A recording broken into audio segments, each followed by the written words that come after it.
Greetings, greetings, greetings, greetings.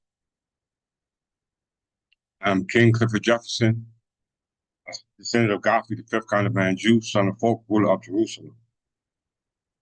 I am the reincarnation of King Edgar the Peaceful, which we know as Jesus Christ, the Vicar of Christ, Melchizedek, or the King of Righteousness. It is July 12th, 2025, which is equivalent to our birth year, 2975. I greet you in the name of my grandfather, Otis Jefferson. I greet you in the name of my grandmother, Ruth Jefferson. I greet you in the name of my mother, Betty Ann Jefferson, who transcended to meet her parents yesterday. So let's just wish her and usher in a blessed day for her to return home to the true family. Today's lesson is freedom through the crown of England, charitable trust through the statutes of Mortmain. Freedom through the crown of England, charitable trust, statutes of Mortmain. Let me just say a couple of words before we get started with our marvelous lesson. I just want to give honor to my family, the heirs of the body, who gave me the ability to be able to speak on behalf of the family as an heir of the body for those who bear the hereditary surname Jefferson or Godfrey or Godfrey, pronounced different ways. But this name is a name that is inheritable and is actually your property. Okay? So as a result of a term that we use in regards to when there's no heirs or descendants presumed to be alive, it's a term in which we call escheatment or acquisition post-mortem, okay? Or mortmain means a dead pledge. Any property associated with the crown of England, whether it's real property, movable property, whether it's persons, their property, etc., automatically reverts back to the crown. So it is to the crown that we look to for our salvation. Today is going to be a beautiful lesson. Sorry for the delay in it, but nonetheless, it's going to be a beautiful lesson. All in all regards to family, okay? Stemming from the root of what we call the grapevine, okay? That was planted in the vineyard by the vineyard, okay? On behalf of the vine dresser. It's very important to understand these terms, abstract and concrete. As you can see, my grandmother and grandfather are standing up under a grapevine, okay? They are standing under a grapevine, which my grandmother planted. Now, for all you people who are a part of the church, you must understand the importance of the vine tree, the vineyard, okay, the vine dresser, as and the purpose of the parable. We're going to talk about that today. I'm going to address this issue with scripture. I'm going to address it with law. I'm going to address it with history. All right. And I'm addressing in regards to the inheritance that our ancestors left for us. So without further ado, let's get started with this marvelous lecture. Like, share, subscribe, as well as donate your free and common soap if you can. And light, and in lieu of what's going on around the world, the English people, not black people, but the English people have nothing to worry about, right? We have nothing to worry about because I'm acting as Prince Patriarch on behalf of you.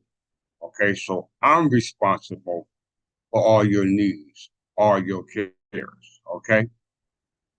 Those who are the servants, which is sometimes called slaves, or from a lack of understanding, okay? On behalf of the master, the owner, okay? The provider, the settler, the truster, the grantor, okay? Very important you understand it in the concrete, because my grandfather, as you can see, is presumed to be Native American based upon the identity that they classified him. But my grandfather's last name is Jefferson. His father is Jefferson. His father is Jefferson. Okay? At the time of slavery. I did lessons on that prior to this one. So if you haven't seen it, you need to go back and evaluate that. My grandmother's last name was Jefferson by way of marriage. All right. And her first name was Ruth. All right. So with that, this is for you, grandpa and grandma, and my mom, which is with you now. Okay. Breaking bread. All right. Let's get started. Hope you all enjoyed this.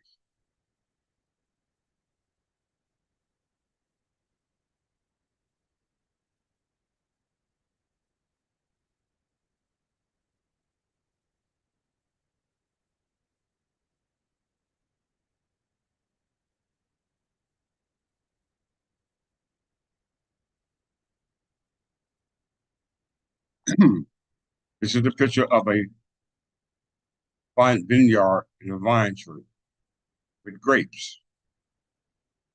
Okay. It's a picture of a vine vineyard on a vine tree with grapes. Okay. We call it a grapevine. Okay. We call it a grapevine. Very important that we understand it based upon how this message will be delivered to the people. The branches of the grapevine. Okay.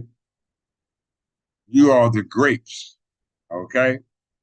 If a grape does not mature, it does not receive the nourishment from the grapevine, which stems all the way from the root from where the nourishment comes from, which is pruned by the vine dresser.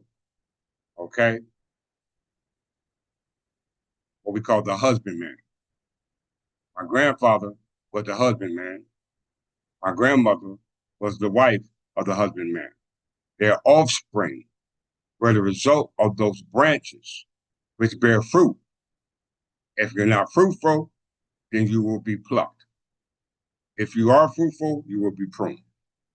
Very fun, very important to understand it from that perspective.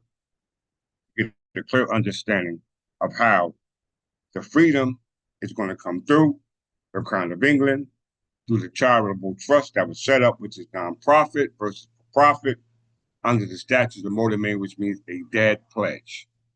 Okay, when you think of God, think of Jesus, the Son, think of charity or charitable deeds or charitable corporations. Okay, this represents God because God means to give, right? Contrast to those corporations that take, representing the devil. So these corporations are called corporations for profit. Okay, on the land. Okay, for profit, yielding nothing to the grantor who allows you to make a profit. All right, those are called tenants versus those who are not there to make a profit. Their charity is to give back to the creator. Okay, these are the subjects misnumbered as slaves. And there's only one group of people in here in North America reference to the land or the vineyard. Okay, all right, reference to the land where the vineyard, where the grapevine is at. Okay, planted by the husband or the vine dresser, which left the land. Okay, very important to understand. So with that, let's get started with this marvelous lecture. Greetings, Brother McGarvey and House McGarvey. Glad you're able to join me. This is a grapevine, okay, in a vineyard, okay, planted by the garden, the vine dresser, on the husbandman, okay? And this aspect, we're talking about family, genealogy, patrilineal family, not matrilineal, but patrilineal. It takes both of us, okay? Both of them, all right? So if you're not connected to your family, your nobility, your inheritance, you will be cut off. Okay? My mother was a part of the church. All right, so I'm thankful for that. Let's get started with this marvelous lecture.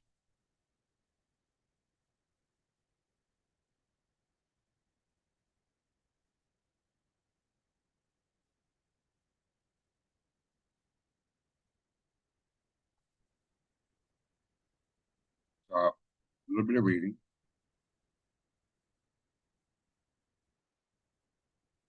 Vine dresser.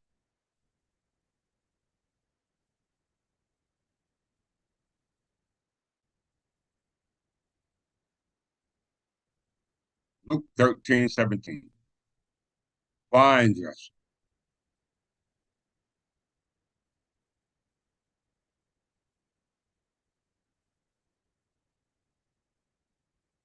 A vine dresser, also known as a vine keeper or husbandman, is an individual responsible for the cultivation and care of the grapevines.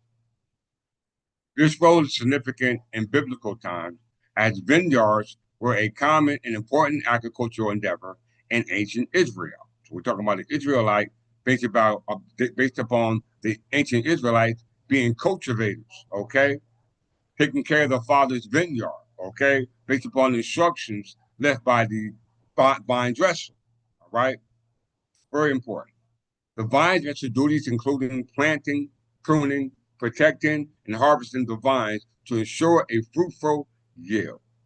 The imaginary of the vine dresser is used metaphorically in scripture to convey spiritual truths about God's relationship with his people. So it's a secret truth, it's a hidden truth. All right. That truth comes through a medium, a source. All right.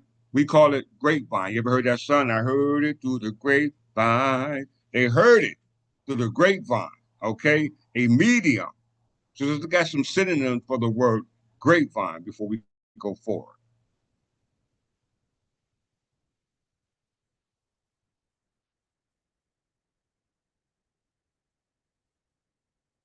Grapevine.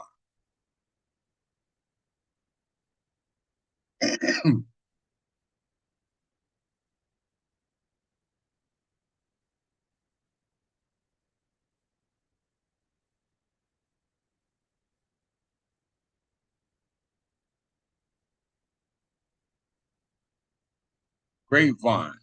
A noun. Everyone hold that thought.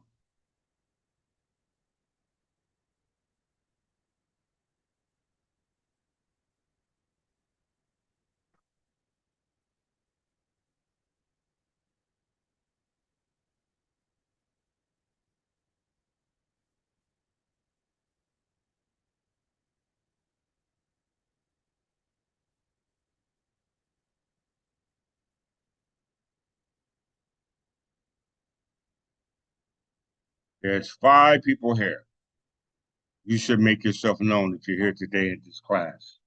You should definitely make yourself known. I know Brother McGarrell. I know he's from the vine. I know he's a productive fruit. Okay. It ain't gonna be no rotten grape because he received the nourishment from the grapevine planted by the vine dresser. Okay, which is the husbandman, which we know is the father. Okay. And if you ain't connected when Jesus come back, he's gonna either pluck you or prune you. Okay. And we know the word grape means grapper, which means hook. Okay. Hook. So the word grapevine and related words to the word grapevine is source, conduit, pipeline, a wellspring, connection, an outlet, a root, a fountainhead, contact, avenue, origin, supplier, or channel. Okay? Read it in the scriptures. When you read it in the scriptures, then understand that the source of information, we call it in what we call science, we call it transduction. Okay? Being able to interpret the incoming signals. Okay, that's what transduction is in physiology. All right, but we're not talking about physics. We're dealing with it from the abstract and the concrete, dealing with things we see with the physical eyes. All right. So grapevine means source, conduit, pipeline, wellspring, connection, outlet, route, fountainhead, contact, avenue, origin, supplier, or channel. Okay. Very important for you to understand that. If everyone who's here today, who's bold enough to be able to show their face, please give me a thumbs up in the chat line because I know that you understand how important this lesson is for you in lieu of your potential growth. All right. Your potential growth. All right.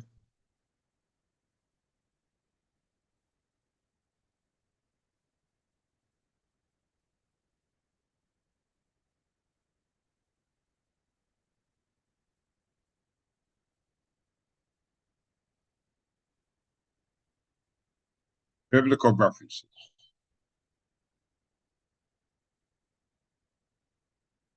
You Christians should be listening. Isaiah 5:1-7, chapter 5, verses 1 through 7. The song of the vineyard. This passage presents a parable. You hear that? We just define grapevine, and it means what it says. Look the different synonyms up, brothers and sisters. Source, conduit, pipeline, wellspring, connection, outlet, route, fountainhead, contact, avenue, origin, supplier, or channel. Okay, that's very important. All right, so we're talking about uh, the vine dresser, talking about the vine dresser. Okay, the husbandman. Okay, that's what we're talking about from the scriptures point of view. Jesus, all right, so I went too far. Isaiah 5, chapter 5, verses 1 through 7. The song of the vineyard. This passage presents a parable, which means you didn't get the meaning because it was given to you in a manner which you couldn't visibly or consciously understand it at the particular time. This comes due later, all right, where God is depicted as the vine dresser who carefully tends to his vineyard, Israel, okay? Despite his diligent care, the vineyard yields wild grapes, okay? Wild grapes, symbolizing Israel's unfaithfulness. The vine dresser's disappointment reflects God's judgment upon his people for their lack of righteousness and justice.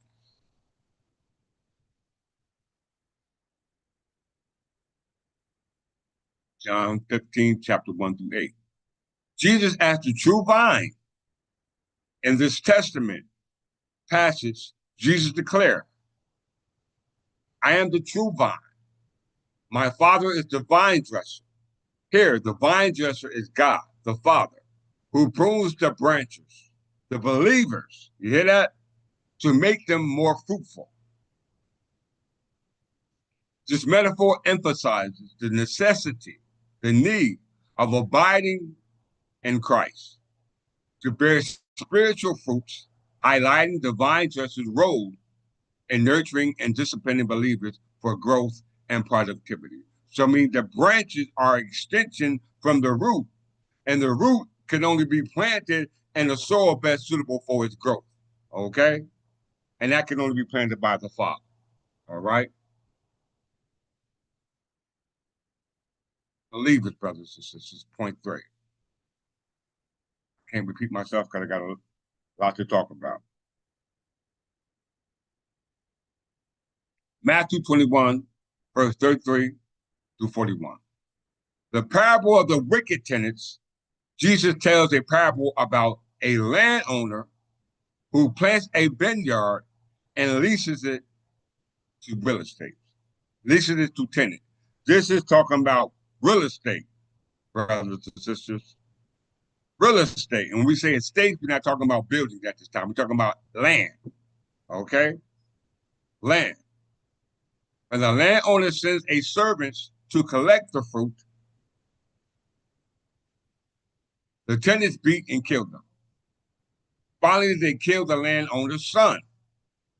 This parable illustrates the rejection of God's messengers and his son by the religious leaders of Israel. The vine dresser's role here is implicit in the landowner's expectations of fruitfulness and rightful ownership. Did you hear what I just said, my brothers and sisters? The parable of the wicked tenant. It didn't say subject, it didn't say servant, it didn't say heir. It said tenant. That means that a citizen or a subject versus a body or heir of the body. Two different roles. If Jesus is the messenger, okay, telling the tenants that the owner of the land, who's not there on the land at that particular time, want his common soakage. Okay? He wants his common soakage. This parable illustrates the rejection of God's message and his son by the religious leaders of Israel. The vine dresser's role here is implicit in the landowner's expectation of the fruitful and rightful ownership. That means transfer of the ownership of the land. Did you hear what I just said? Symbolism and spiritual lessons that you all must understand. The role of the vine dresser in scripture is rich with symbolism. It represents God's sovereignty. I ain't talking about a minor. Care and expectation of the fruitfulness of his people. You're talking about citizens, his heirs or subjects. You can use the word citizen, subject synonymous when you're talking about an heir of the body. You can't use it when you're talking about just a subject or a citizen, because according to the definition of subject, of citizen, of a foreigner, it simply means a naturalized person. Title 8 United States Code 1401. The vine dresser's task, you hear that? Are pruning and nurturing are analogous to God's work and the lives of the believers, the branches, shaping them through discipline and guidance to produce and fruits of the Spirit. We call this property rights or a bundle of sticks. When those sticks fall on the ground, that means that they're not part of the vine. That means they've been pruned by the vine dresser or those who have been put in charge of the vineyard, which would be the tenant. And their intent is to cut you off. Okay? Their intent is to cut you off from your inheritance as heirs of the body.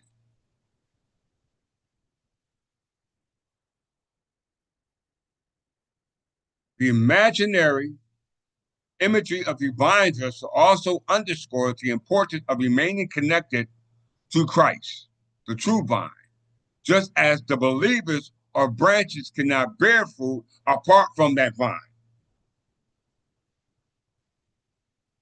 Believers cannot achieve spiritual growth or effectiveness without abiding in Christ. The vine dresser works is a reminder of God's active involvement in the spiritual development of his people, and showing that the growth in the faith of righteousness. Okay?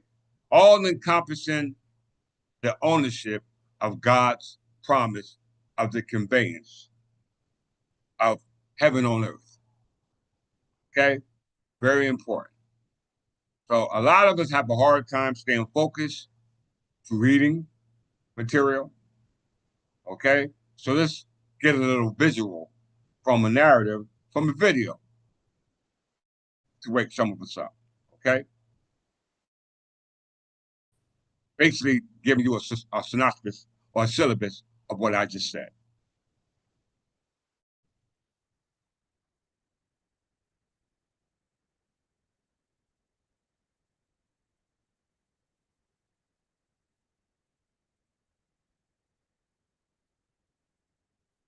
If you hear this, please somebody give me a thumbs up in the chat line or say we can hear it.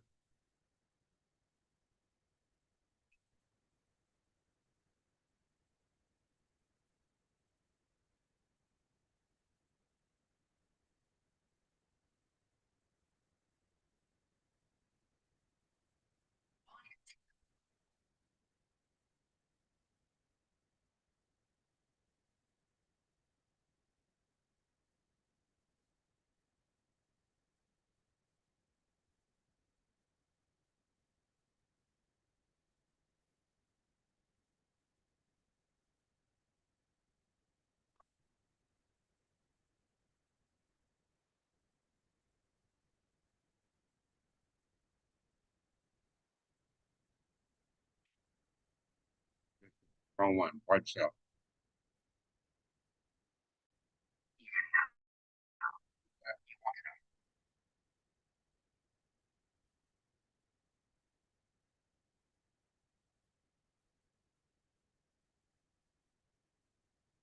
Bear with me.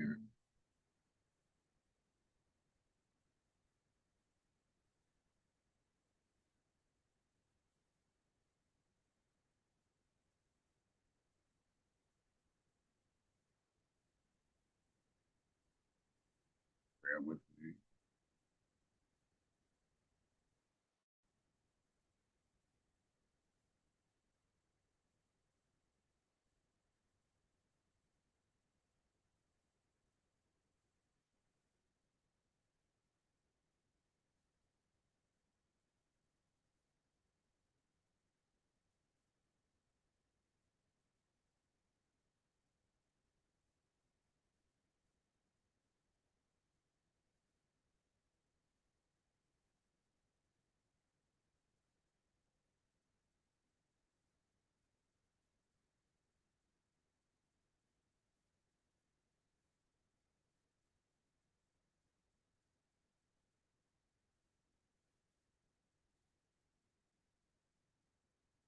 I got you. Give me a second. I got you. Give me a second. I'm just trying to put the right video up. You can hear me. You can hear me though, right? Everyone can hear me.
Bear with me a second. I'm pulling it back up. I had to download it again because it switched to a new video.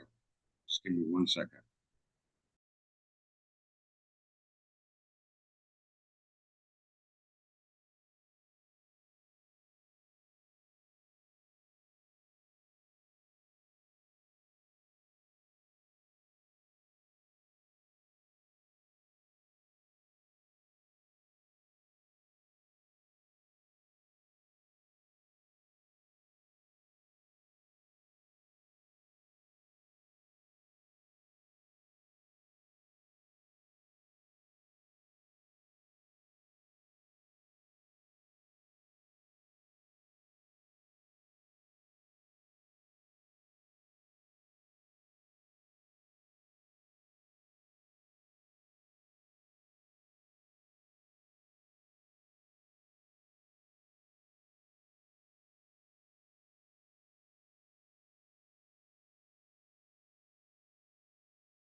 I got it, y'all.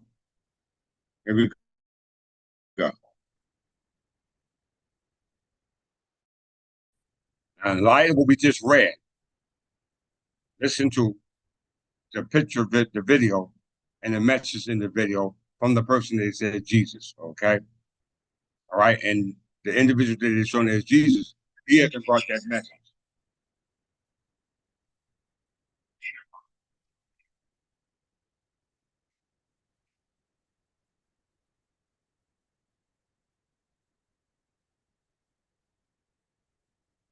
No, yeah.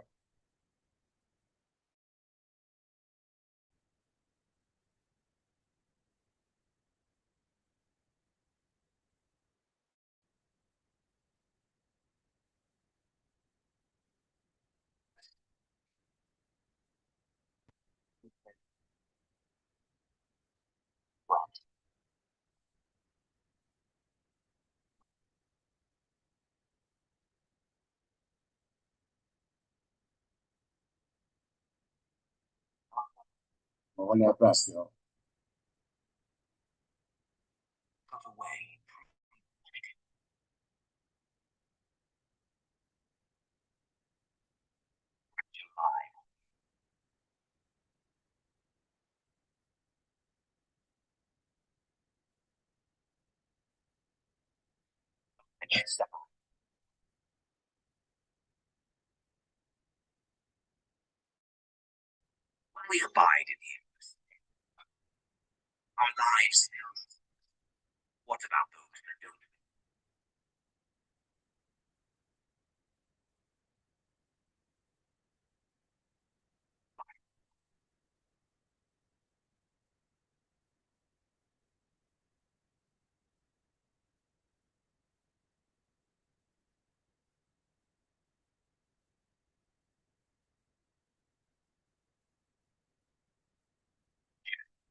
Listen, y'all.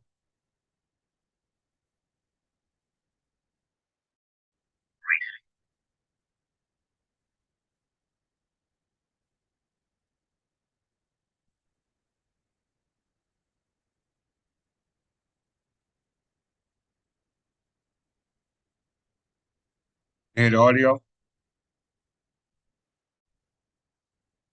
1 second.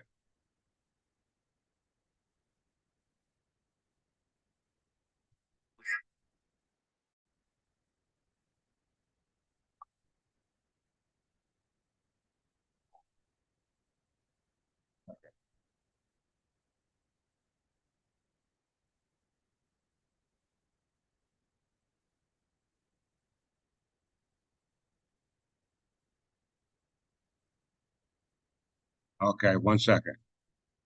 All right. Don't worry about it. We'll read it. We'll read it. I'm gonna play this other one. If this one don't play, we'll read it for ourselves. All right. We'll read it for ourselves. I knew he was gonna try something. Let's try this one.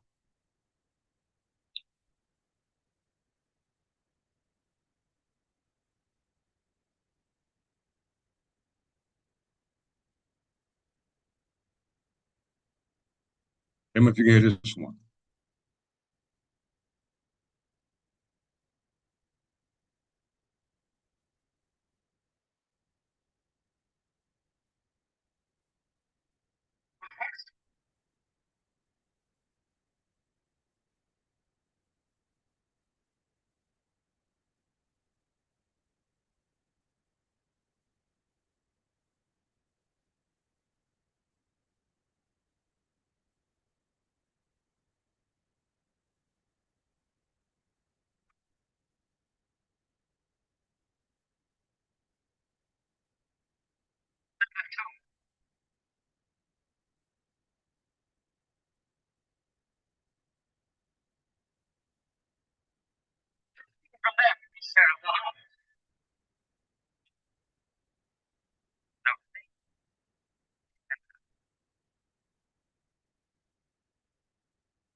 You hear that?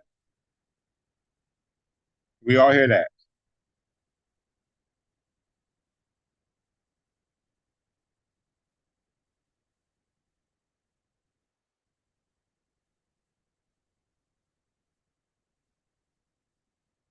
And the people hear that.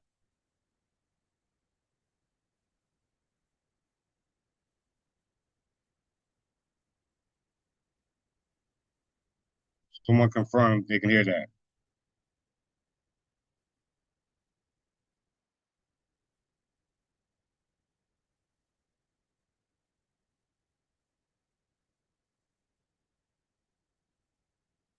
Moderators, can you hear that? I paused it, but I just want to confirm we can hear it before I play it again.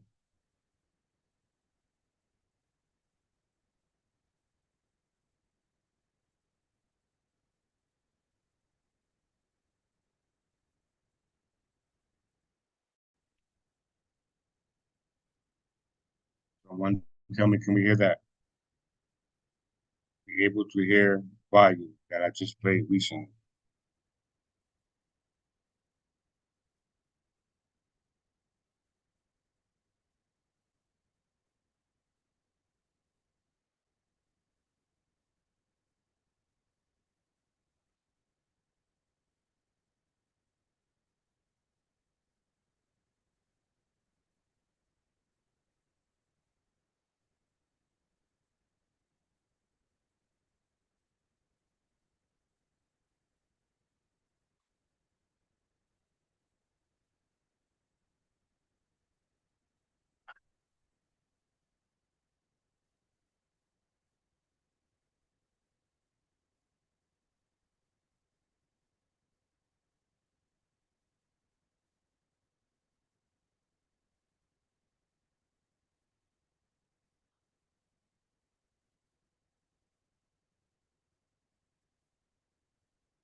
Hear it.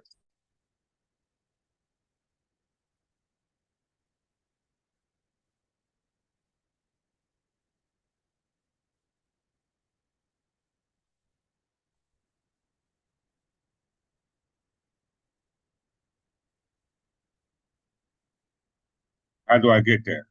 Archbishop.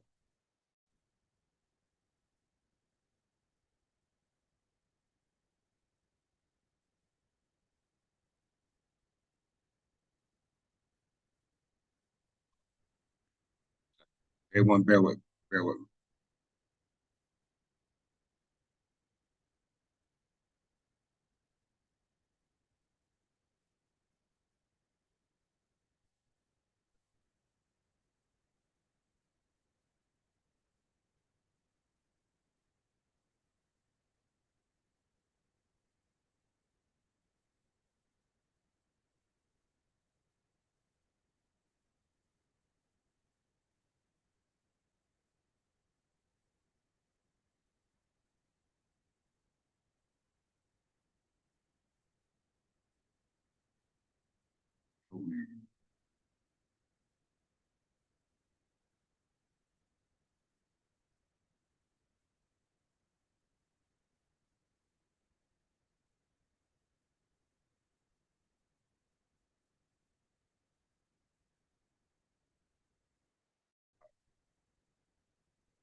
Right now.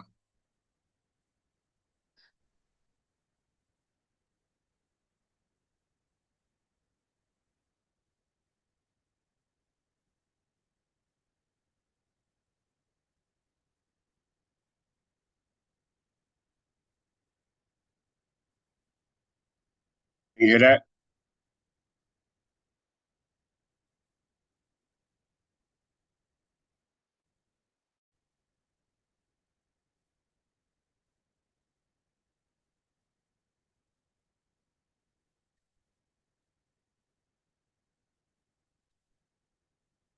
You hear that now?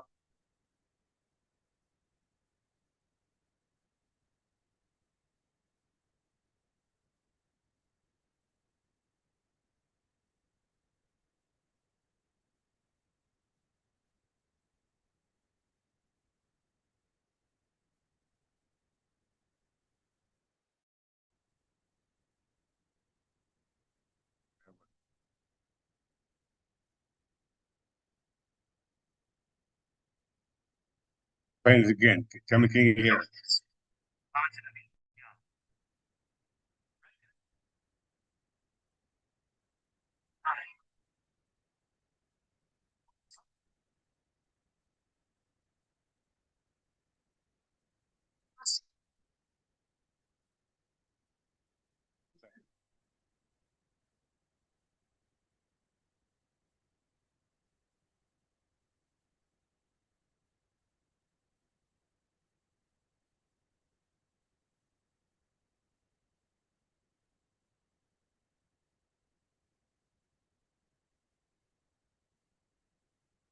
Bear with me. I apologize. Share audio. Screen share. Able to share. Bear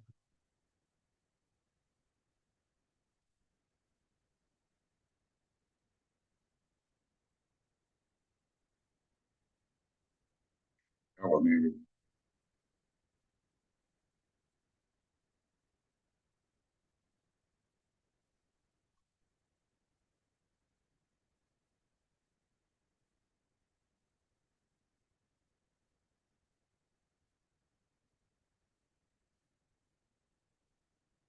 Bottom of the left.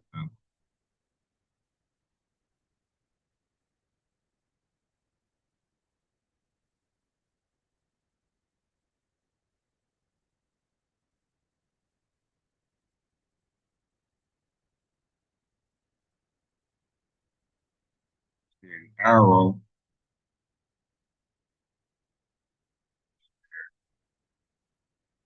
And sharing.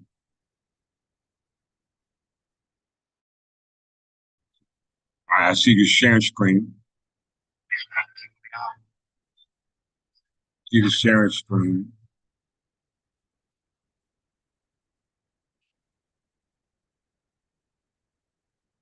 Heard that?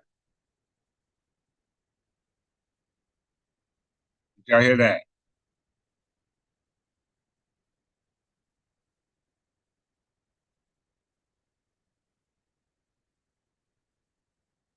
Anyone heard that?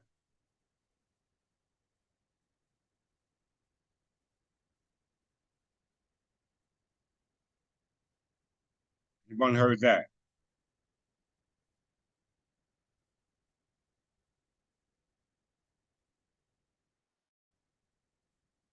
The comments, you said you heard that?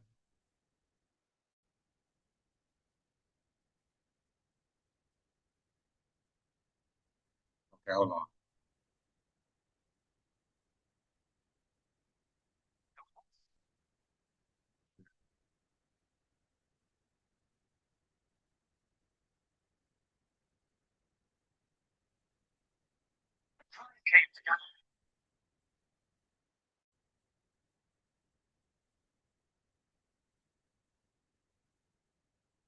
I'll get it. Give me 1 second, y'all.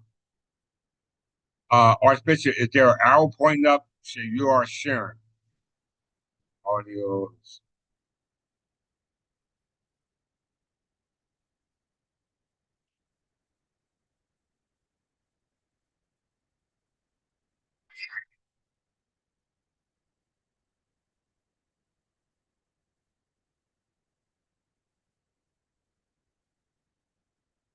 Bear with me.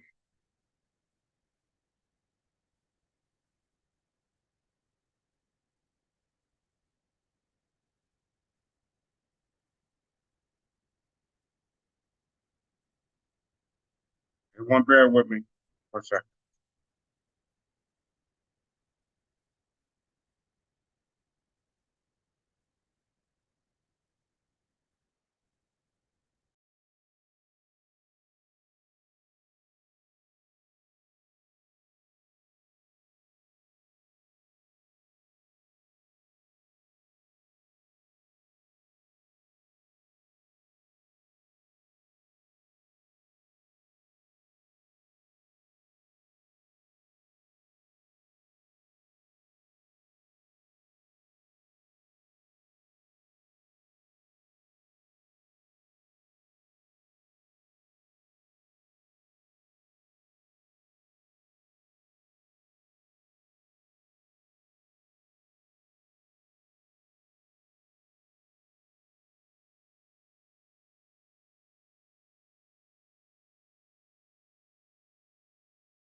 See if we can hear this.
I'm trying to get it. I think I got it now, y'all. Let me go back to the video.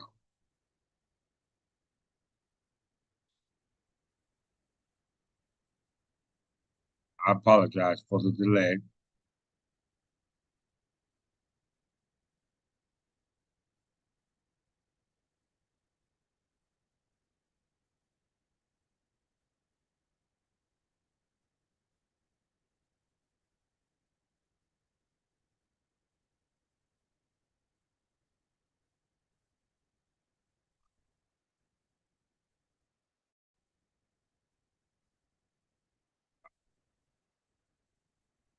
This don't work. We're just going to go to the reading.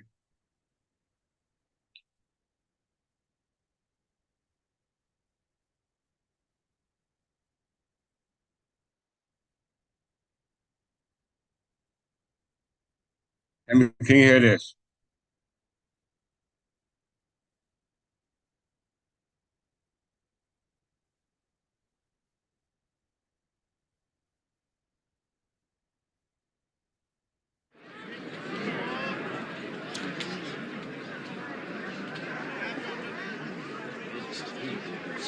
There was once a man who planted a vineyard, rented it out to tenants, and then left home for a long time.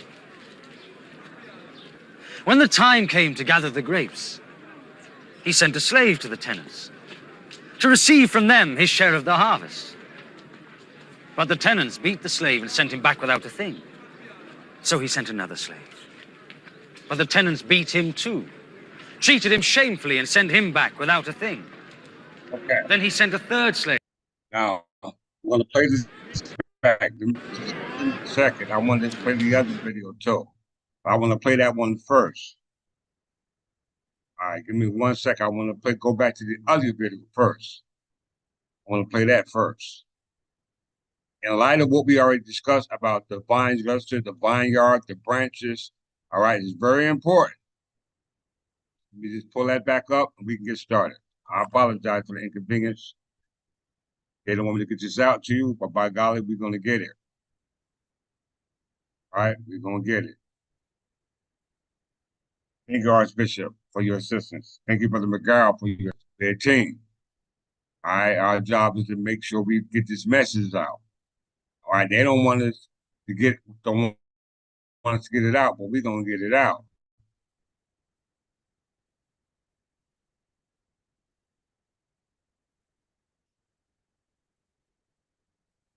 Back up.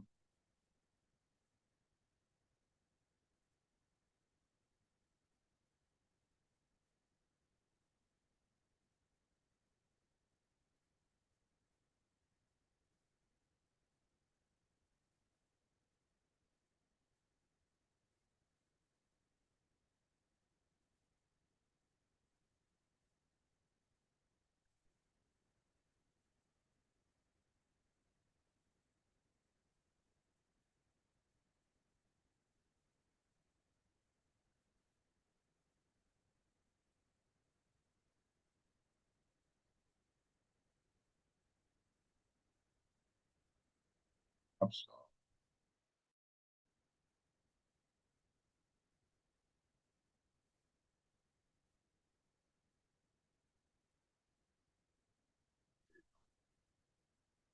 A lot of what we just read, okay? Very important to understand the abstract and the concrete and the part you play in the abstract as well as the concrete in regards to the story of the vineyard, the vine dresser, as well as the parable of the vineyard and the tenants. Okay, very important. So we're gonna start this all over again and make it clear as a result of us being able to get past uh that boundary.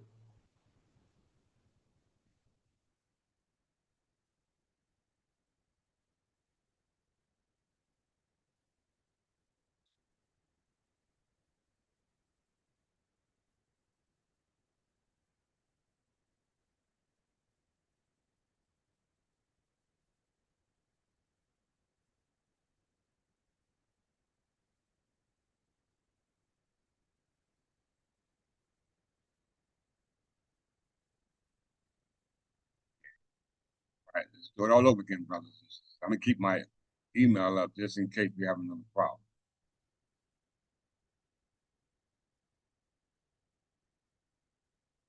Thank you all for being patient.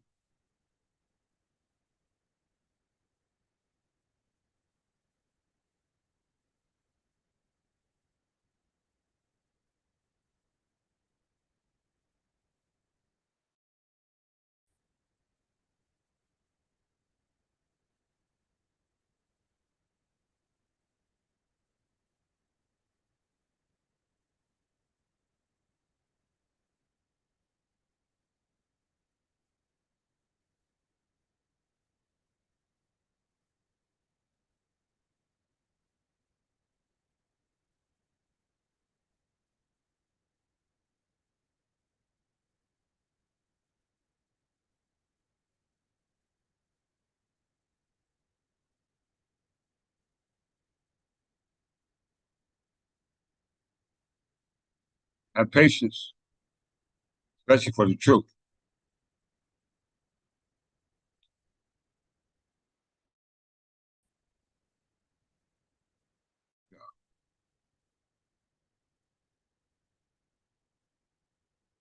Go. You can hear it. Look at the look at not just what he's saying, but look at the visual in the abstract and the concrete, how we relate to the grapevine. Why did Jesus say, I am the true vine?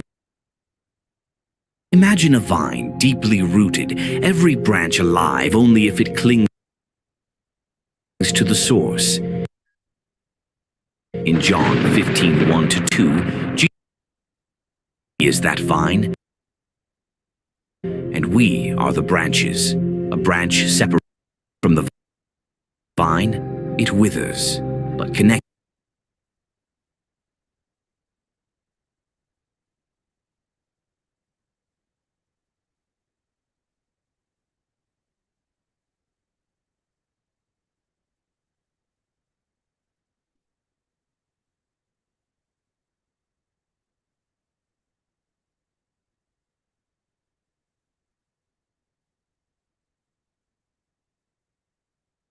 You know, hear this, right?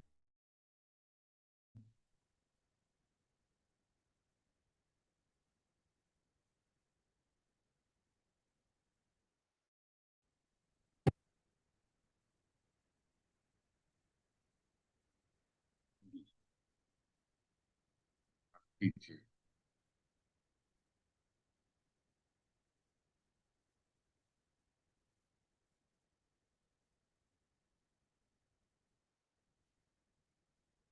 Anyone hear that, dog? Anyone hear that?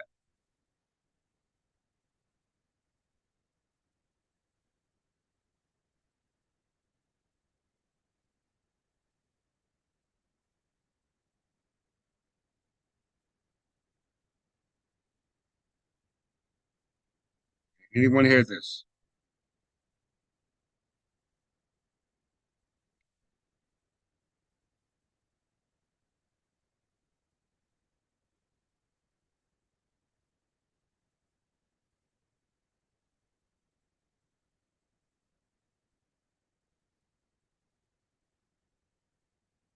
Thank you, Brother McGarrett.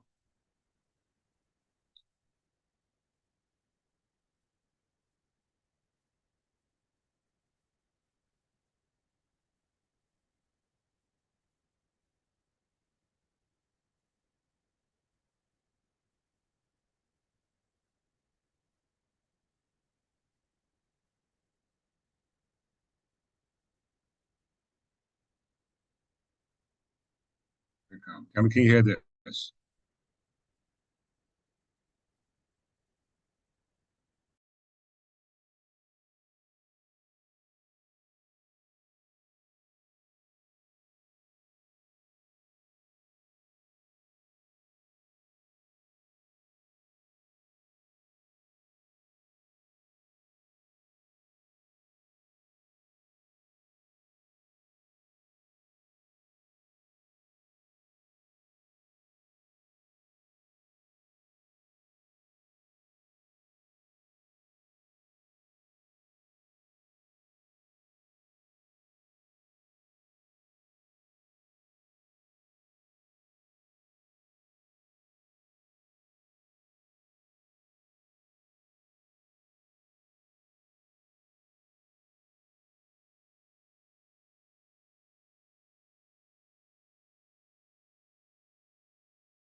Everybody still there?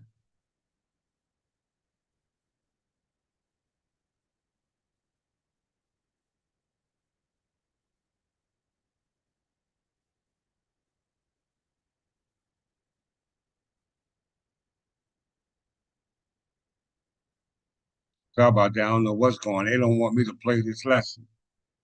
If everyone's still there, please holler at your king.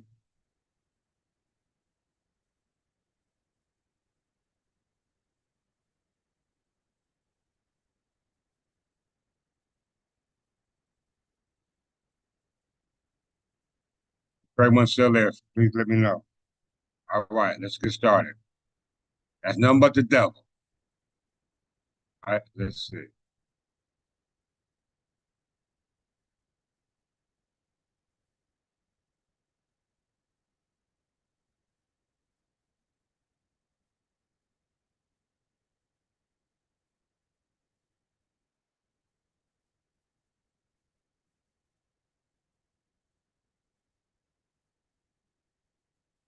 All right, well, hold on.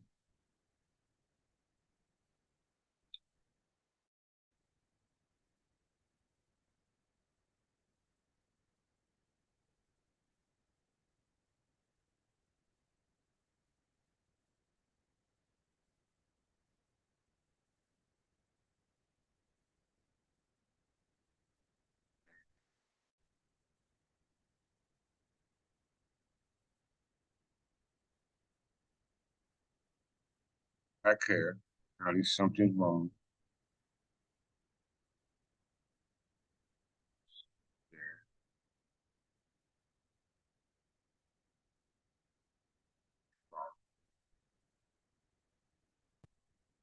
Let's rock, y'all. Can't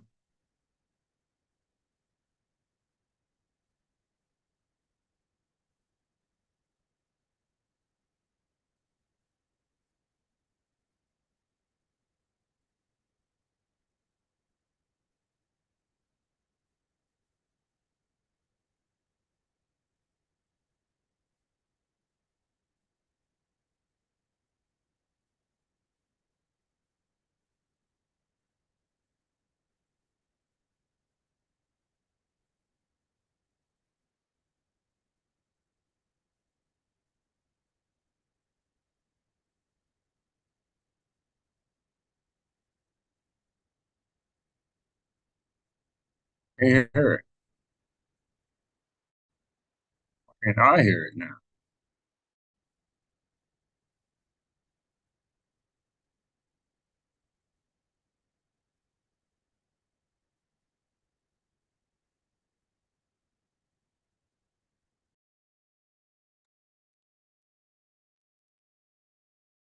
I don't know what's going on with my video, y'all, but it's playing games on me.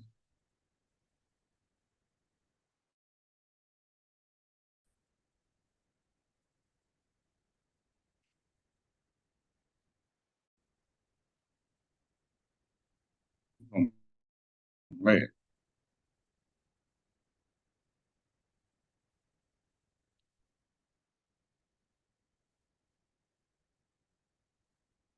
Y'all bear with me.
All cases. Something's wrong with the audio, brothers and sisters. I don't know what it is.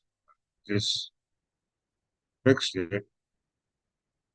All of a sudden now it's acting up again.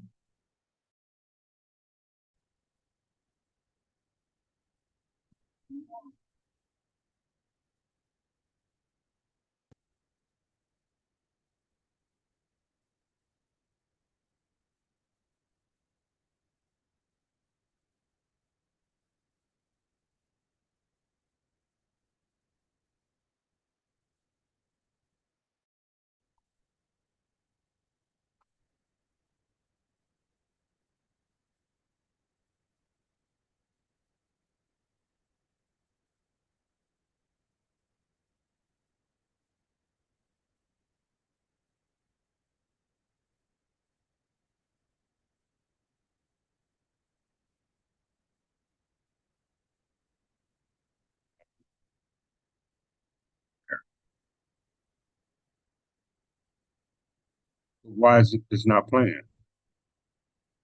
Y'all can't hear that, right? Can y'all hear that?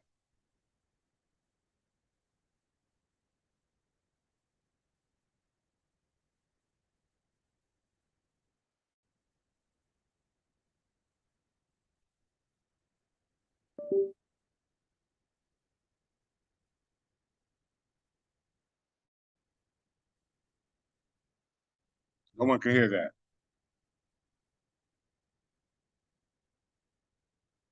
I can hear it. Can anyone hear that?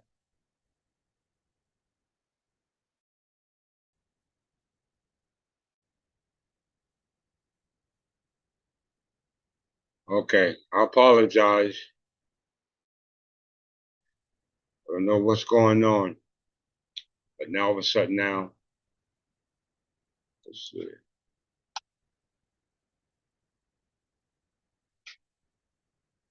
I'm gonna get this lesson out.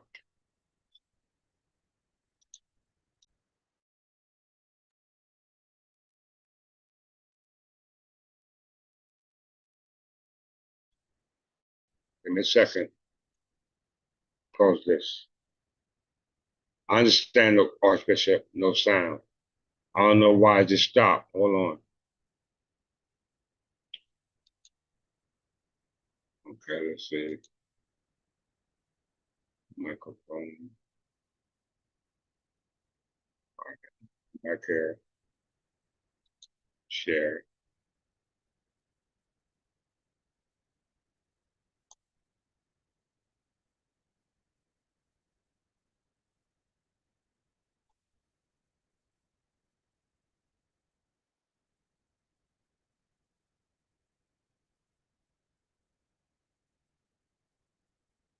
Cannot hear anything.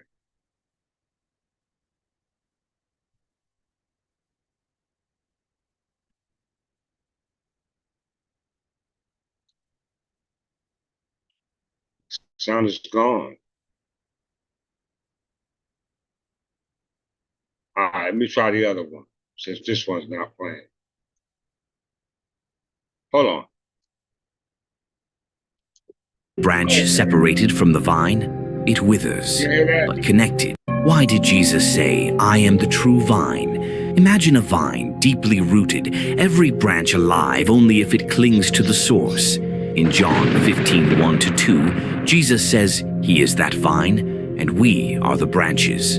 A branch separated from the vine, it withers, but connected, it flourishes, bearing fruit.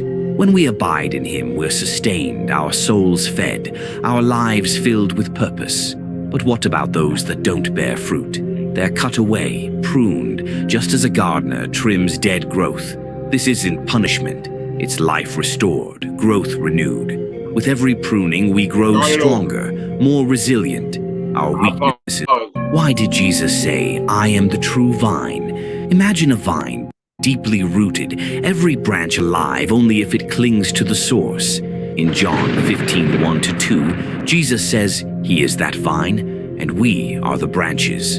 A branch separated from the vine, it withers, but connected, it flourishes, bearing fruit. When we abide in him, we're sustained, our souls fed, our lives filled with purpose. But what about those that don't bear fruit?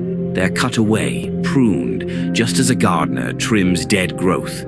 This isn't punishment, it's life restored, growth renewed. With every pruning, we grow stronger, more resilient. Our weaknesses fall away, making room for new, thriving life. It's in that connection with Jesus that we find true, lasting nourishment. Abide in him and watch as he brings depth and strength to every part of you. Okay, so that's the first one. All right, we talk about the vine. Jesus is the vine. His Father is the vine dresser.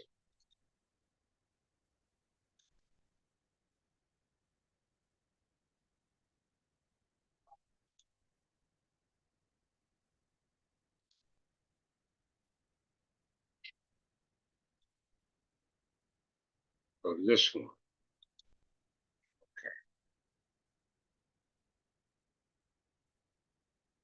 Thank you once again for that quick tutorage on sharing.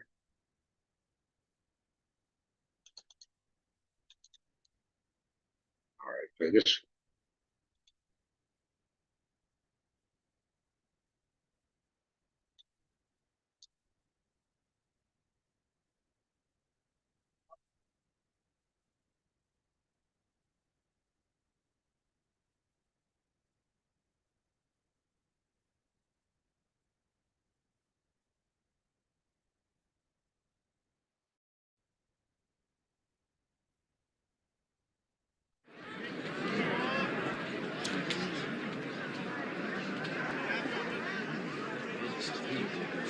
There was once a man who planted a vineyard, rented it out to tenants, and then left home for a long time.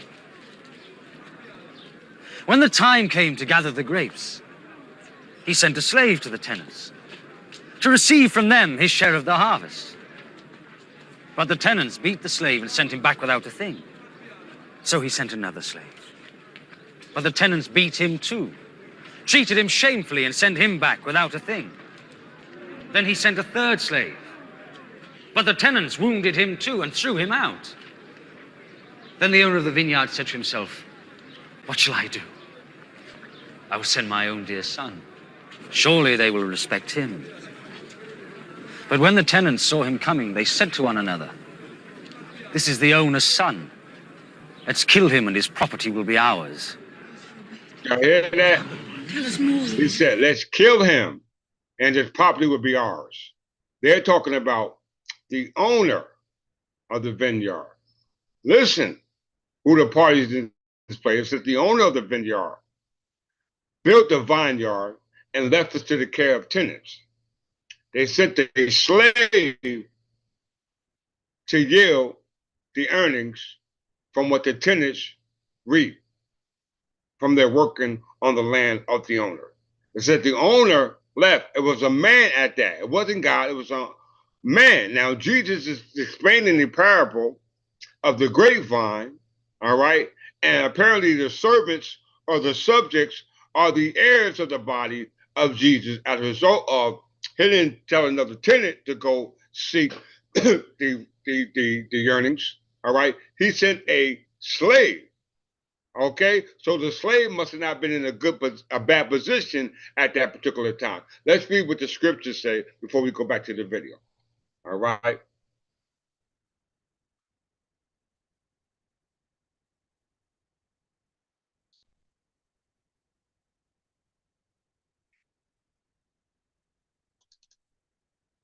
The parable of the tenant.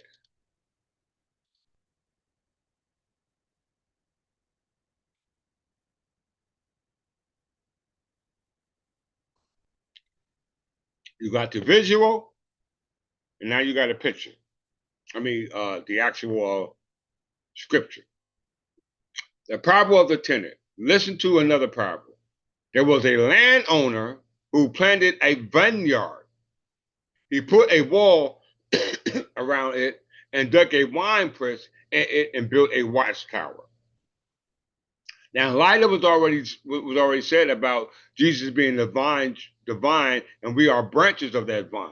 Okay, and if we are pruned right by the cultivator, all right, that meant that would be on behalf of God. That means understanding and communicating with God, abiding by God and His ways. Okay, and God must have been the owner.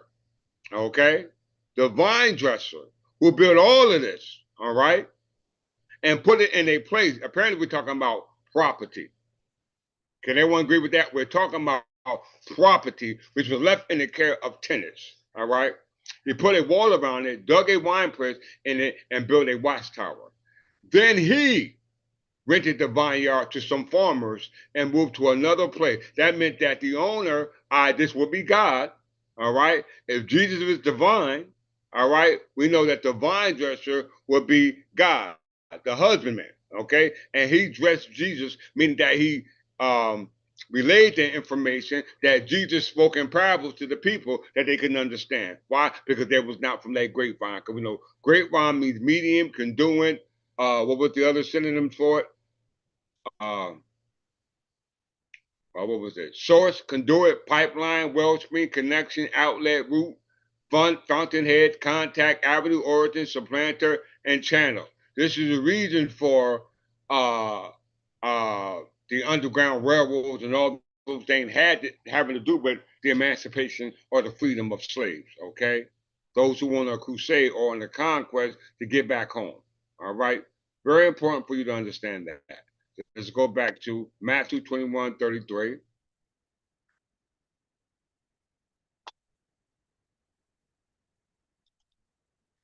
All this is going to make sense. The tenant, all right, so it says, then he rented the vineyard, rented it, okay? He didn't give it away. It says the owner rented it, the vineyard, to some farmers and moved to another place. When the harvest time approached, he sent his servant to the tenant to collect his fruits. Now, in the video, it said slave. In the scripture, we're seeing servant. So a servant and a slave was not a bad thing, all right? Especially when it's the owner sending you to tend to his what we call returns. Okay, the tenant seized his servant. They beat one and killed another and stoned the third. Then he sent another servant to them more than the first time, and the tenant threatened them the same way. Last of all, he sent his son to them. They will respect my son, he said. But when the tenants saw the son, they said to each other, this is their heir of the body. Did you hear that, brothers and sisters? Heir of the body. Come, let's kill him and take his inheritance. All right?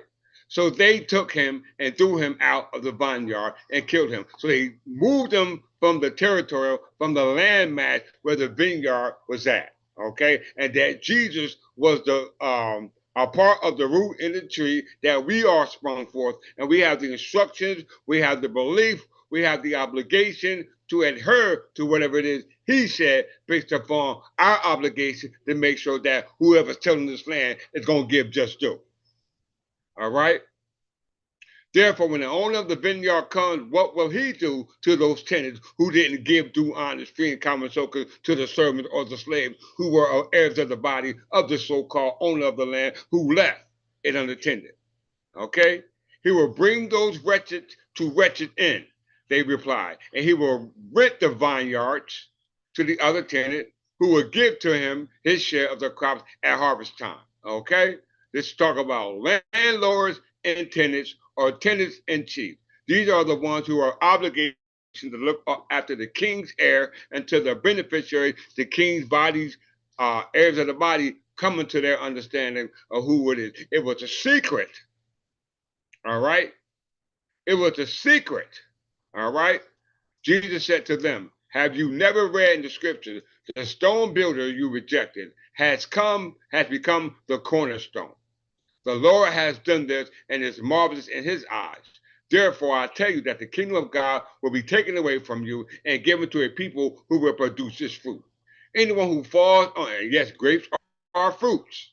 Anyone who falls on the stone will be broken to pieces. Anyone whom it falls will be crushed. Okay? That's the scriptures for you. Let's look at the video again in case the words didn't speak to you. Let's see if the video speaks to you.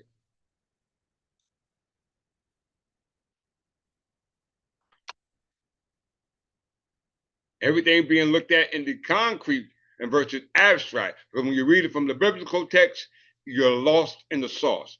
Read it from the eyes of the text and the legal text in regards to what it referenced in regards to property when we dealt with the vine dresser, the vine, the branches, and the fruit. It all denotes to property, my brothers and sisters. Property. Let's get it.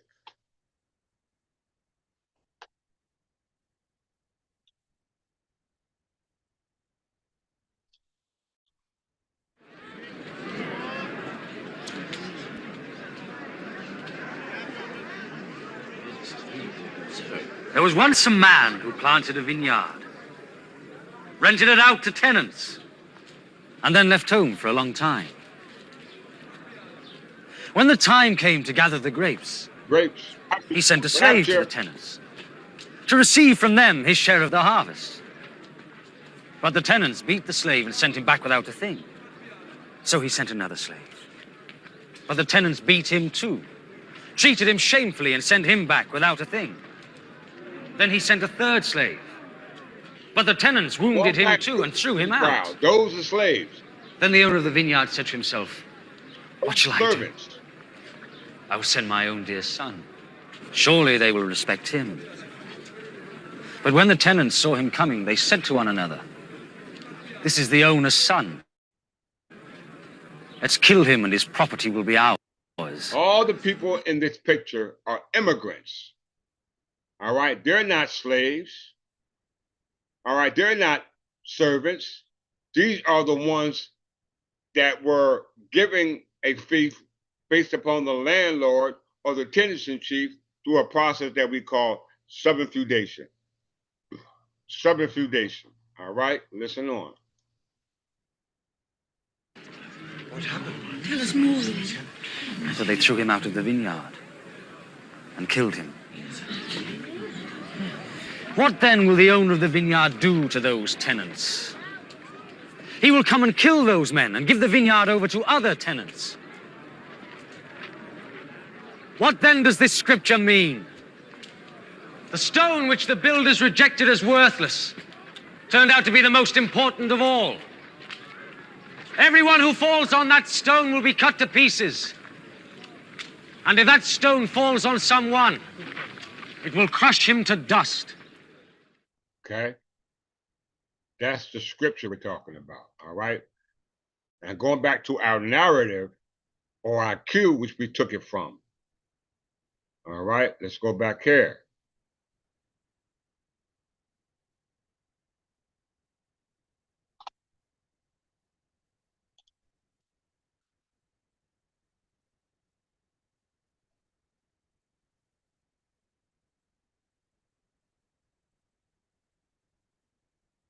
Matthew 21, 33 and 41.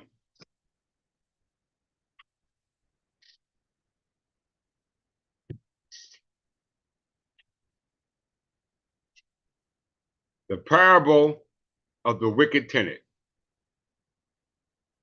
Jesus tells a parable about the landowner who plants a vineyard and leases it to the tenants. When the landowner sent servants or slaves to collect the fruits, the tenants beat and killed them. Finally, they killed the landowner's son. This is the crucifixion. This parable illustrates the rejection of God's messenger and his son by the religious leaders of Israel. The vine dresser's role here is implicit in the landowner's expectation of the fruitfulness and rightful ownership. Did everyone understand that? Okay, did everyone understand that? Please let me know. All right. Please let me know by giving me a thumbs up in the chat line. Okay? Just give me a thumbs up in the chat line. Now, why is this important? We just read Matthew 21, verse 33 and 46, and Proverbs, verse 8. All right? We just read both scriptures. Let's just look to them just to make sure for all you scripture heads.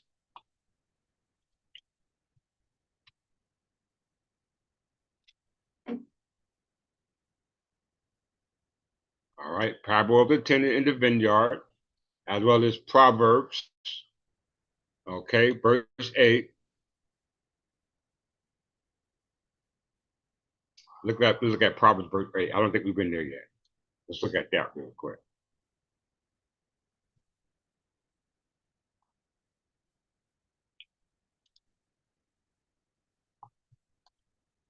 Proverbs verse 8. Everyone needs to pull that scripture up. Chapter 8, verse 15.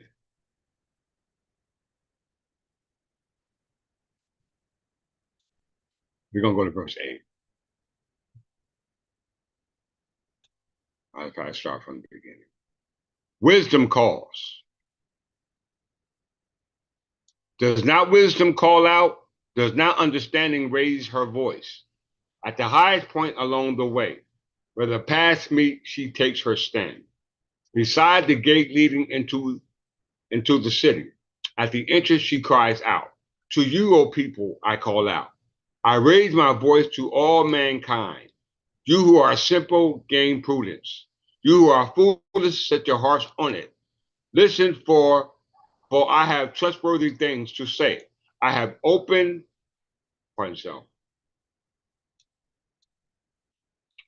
I have opened my lips to speak what is right. My mouth speaks what is true, for my lips detect wickedness. All the words of my mouth are just. None of them is crooked or perverse. To the discerning, all of them are right. They are upright to those who have found knowledge.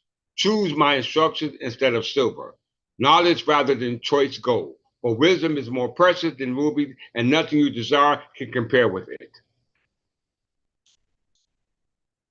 I, wisdom, dwell together with prudence, oneself. I possess knowledge and discretion. To fear the Lord is to hate evil. I hate pride and arrogance, evil behavior and perverse speech. Counsels and sound judgment are mine. I have insight. I have power.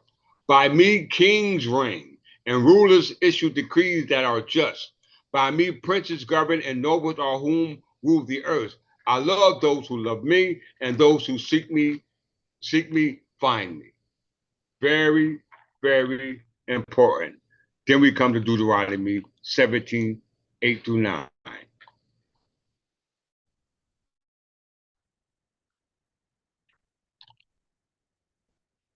We still ain't even gotten to the lesson yet.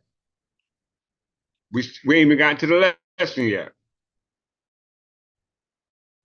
All right.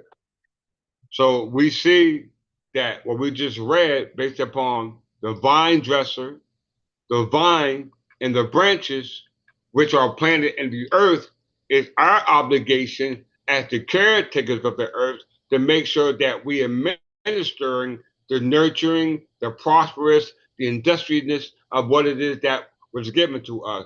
in lieu of ownership, property, okay? Property. It said, if a case comes before your courts that are too difficult for you to judge, because when Jesus was speaking to them, the Levite priest, the magistrate, as well as regular citizens in there, some of them was in trial, okay? He was showing them the difference between God's charity and the devil's taking by taxing, okay? The devil tax. God gives charity. This can be a organizations that were set up for either charity or taxation, meaning nonprofit and those are for profit. Okay, very important because this is where all the biblical origins of the story stems from. Corporations. Okay, let's continue. If cases come before your courts, that this is Deuteronomy 8 to 14. If cases come before your court that are too difficult for you to judge, whether bloodshed, lawsuits, or assaults, take them to the place your Lord God will choose. Go to the Levitical priest and to the judges who is in the office at that time.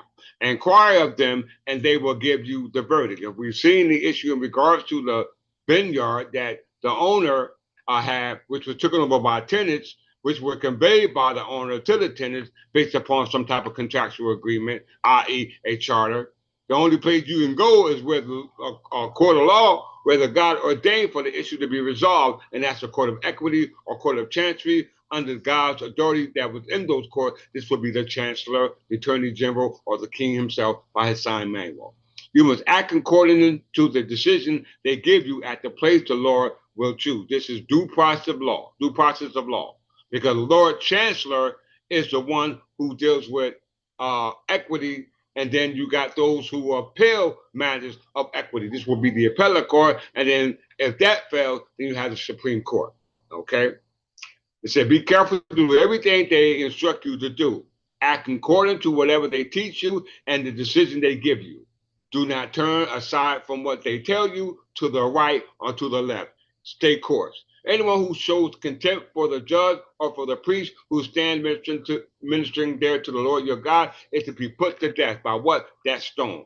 You must purge the evil from Israel. All the people will hear and be afraid and will not be contemptuous again. Now we deal with the king. All right? Very important. When you enter the land the Lord your God is giving you and have taken possession of it and settled in it, and you say, now, so we can only denote that the Lord or the king will be Jesus, and God is the one who gives the instructions for Jesus, that will be the Lord, that will be the king, to go and establish the land and create a nation, and the people that he will come up from amongst his people under what we call heir of the body. This is what we call primogeniture, okay? Primogeniture versus just some regular citizen or subject that was only allowed to be a citizen or subject through the process of what we call naturalization, okay? When you enter the land your Lord your God giving you and have taken possession of it and settled in it, and you say, let us set a king over us like all other nations around us. So they're not talking about the nation who already have kings. We're talking about a new nation that don't have a king, okay? Wherever land that we're speaking about.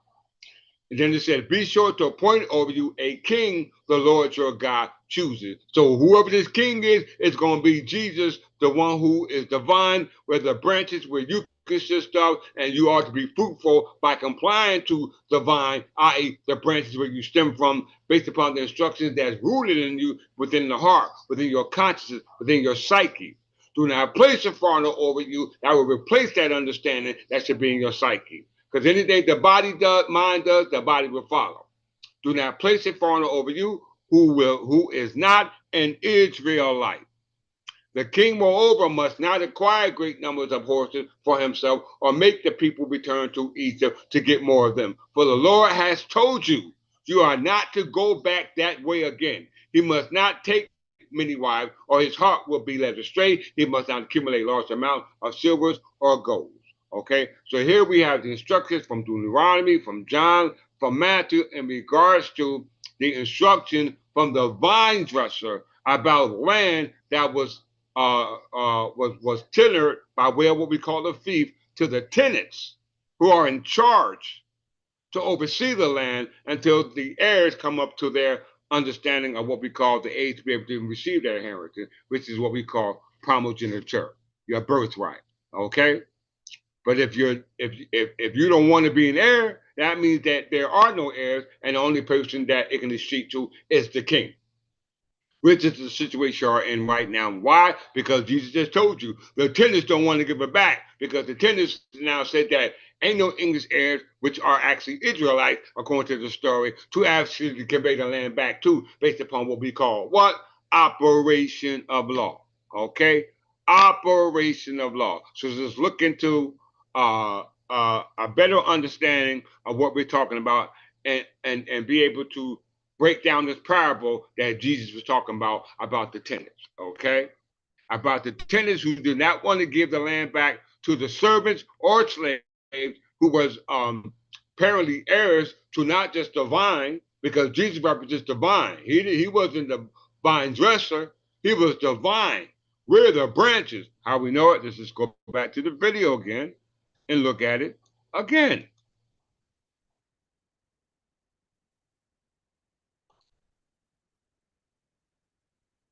And look at the grapes.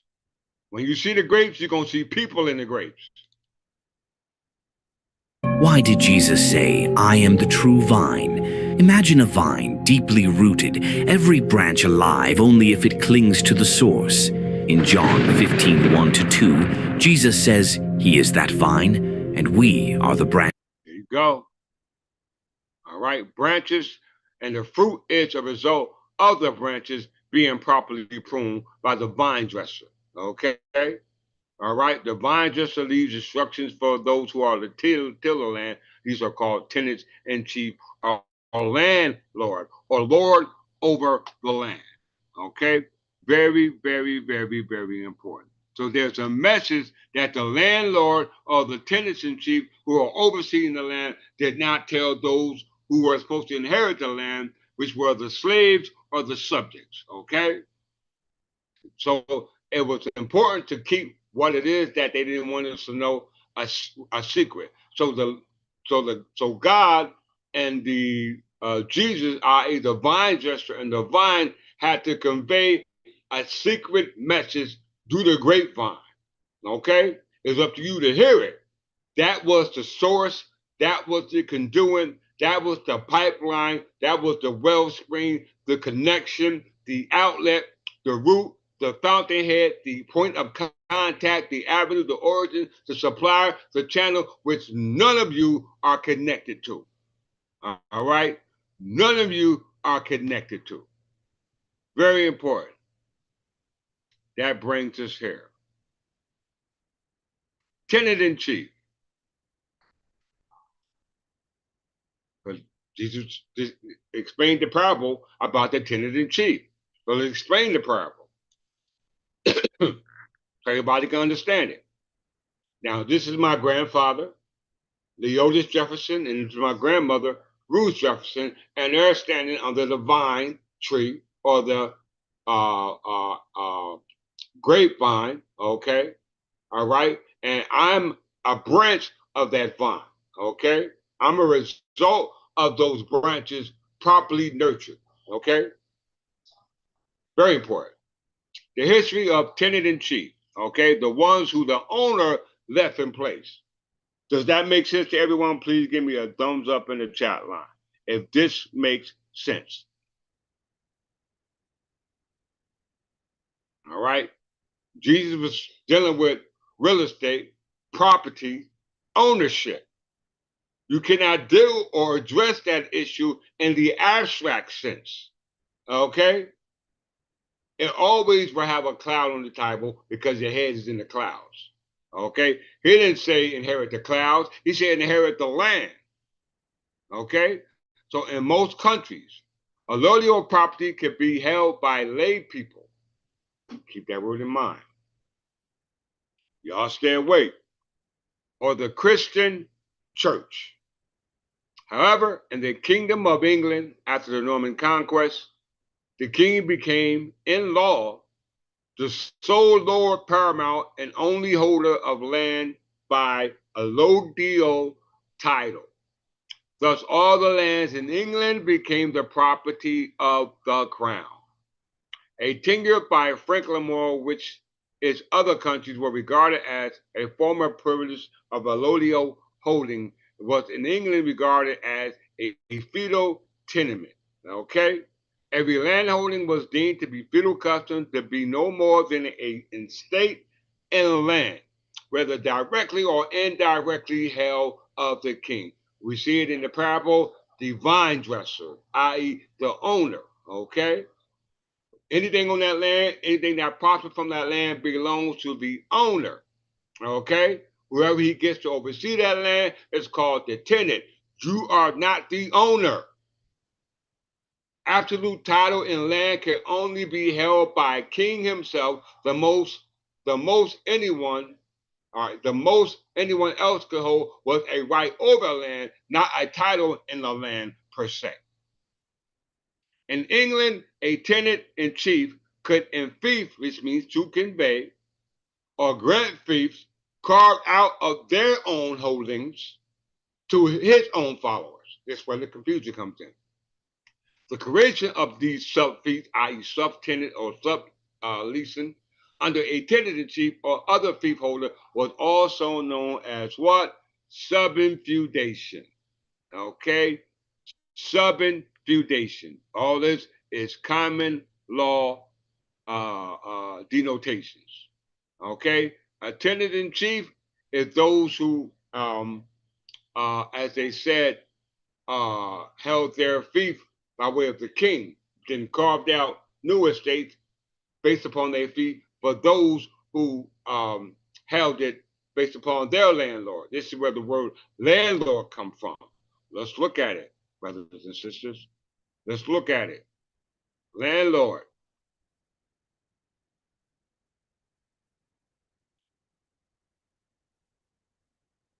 This is what Jesus was trying to relate to you through what they call the grapevine. Okay? The grapevine.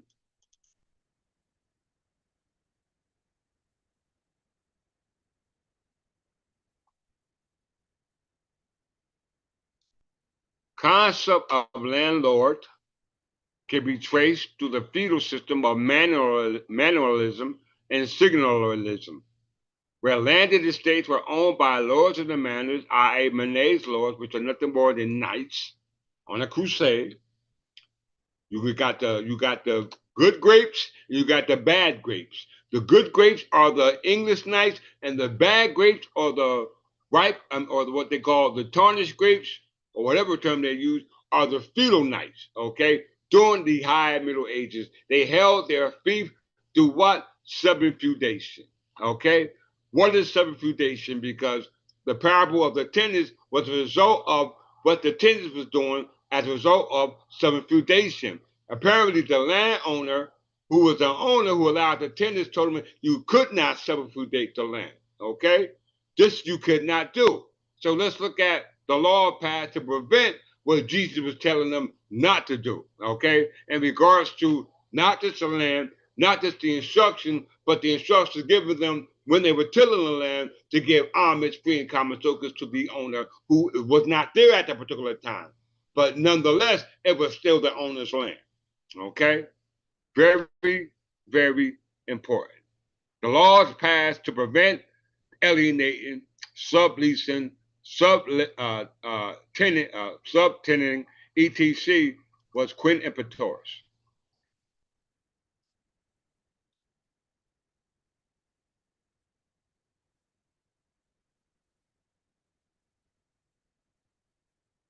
Quid impetuous statute passed by Parliament of England in 1290 during the reign of Edward I that prevented tenants from alienating, transferring the land to others by subinfeudation, instead requiring all tenants who wishes to alienate their land to do so by substitution. Okay? The statute along with the companion statute Cor Warranto, the order of the so-called. That's called a writ, my brothers and sisters. That is called a writ. Now, why is this important? Why is this important? Let's look. Let's see. What this has to do with the title of this lecture. Freedom through the Crown of England, Charitable Trust, and the Statutes of Mortmain. What does that have to do with this? Well, let's just see why. Okay. Remember I said charitable trust represents God's charity, God's giving, God conveying, versus for profit, that means taking. Remember, Jesus said, render unto Caesar and render what God is God. Okay? All right? So if you take it from the tenure that God put there for the harvest, okay, then you're violating the laws governing the laws that was put there for the harvest and the harvester. The tenant wasn't the harvester. The tenant was the worker. The harvester was the one who received the harvest on behalf of the king. That was the servant, that was the subject, that was the body or the heir. Okay? Those who were branches of the vine, which Jesus represented on behalf of the vine dresser, that's the Father. Okay? The head gardener. Very important for you to understand that. With that, we go into what we call charitable organization. We talked about this already in my past lecture. Okay, we already talked about this term. Charitable organization.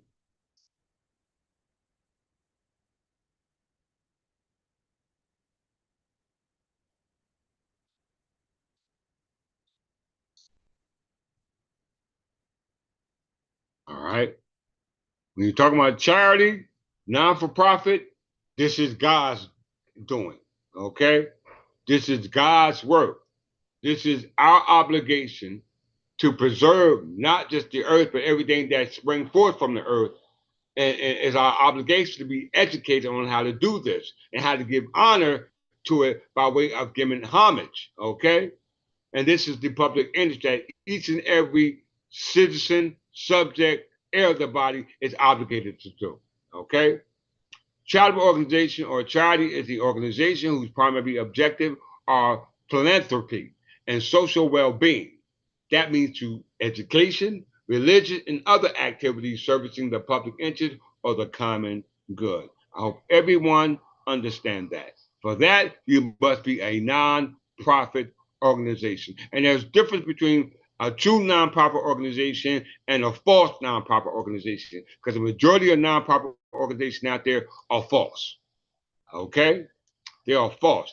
A true charitable organization is there to protect your human rights. For that, you must be under the auspices of the body of politics called the state, i.e., the government. Okay, not just an agency or organization or corporation created in the state, all right, and under the authority of the state, outside of the laws that you make for your organization in lieu of what you so-called charity. Because God's charity is the charity of the government, okay?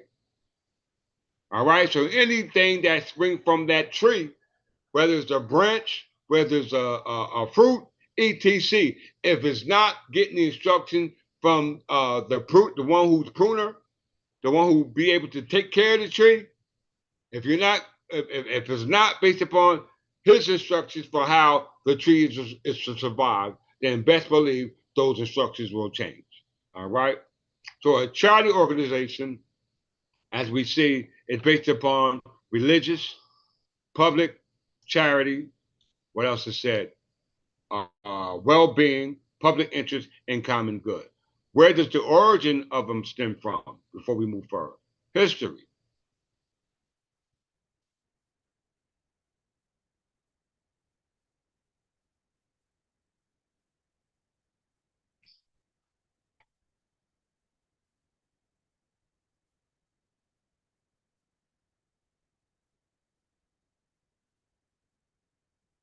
I don't understand your question when you said it's hard to listen to. What you mean, you can't hear it? Or meaning that a lot of people will shy away from this truth? We the people.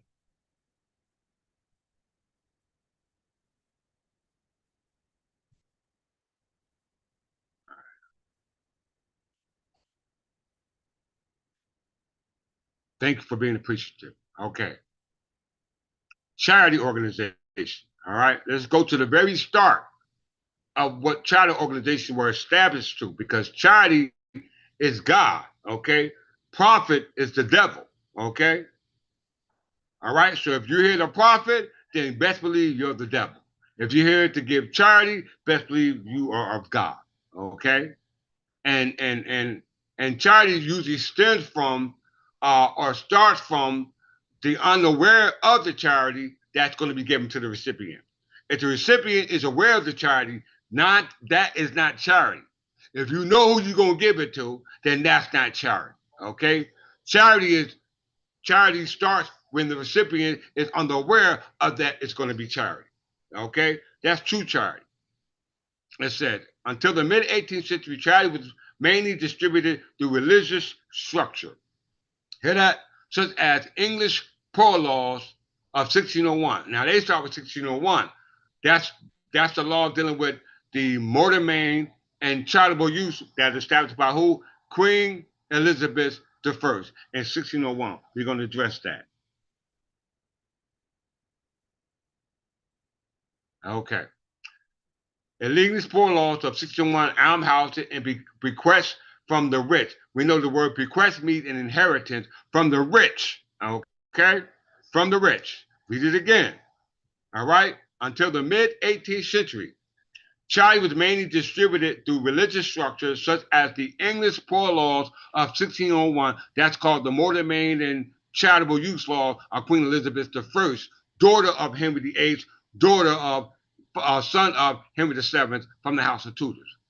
English poor law, so the structure of almshouses and inheritance from the rich. So the rich establishes almshouses or charitable houses for the benefit of charity. Okay? For the benefit of charity. Where else we go? All right.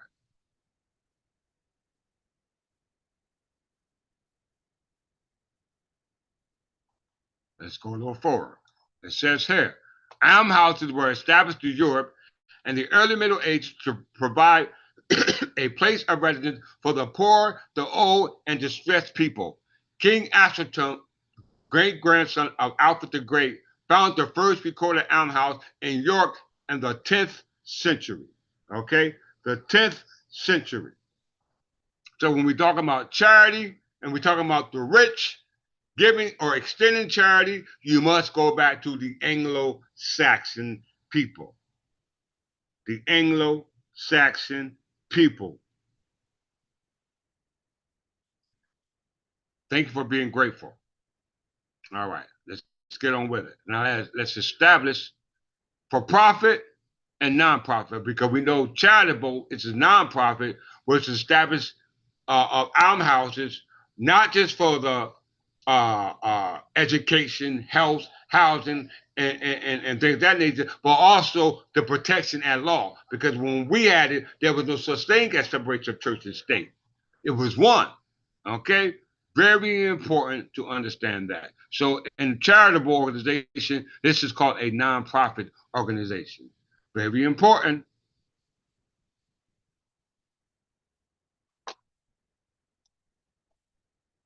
Very important to know the difference. If you're a prophet, you're the devil. I hate to say that.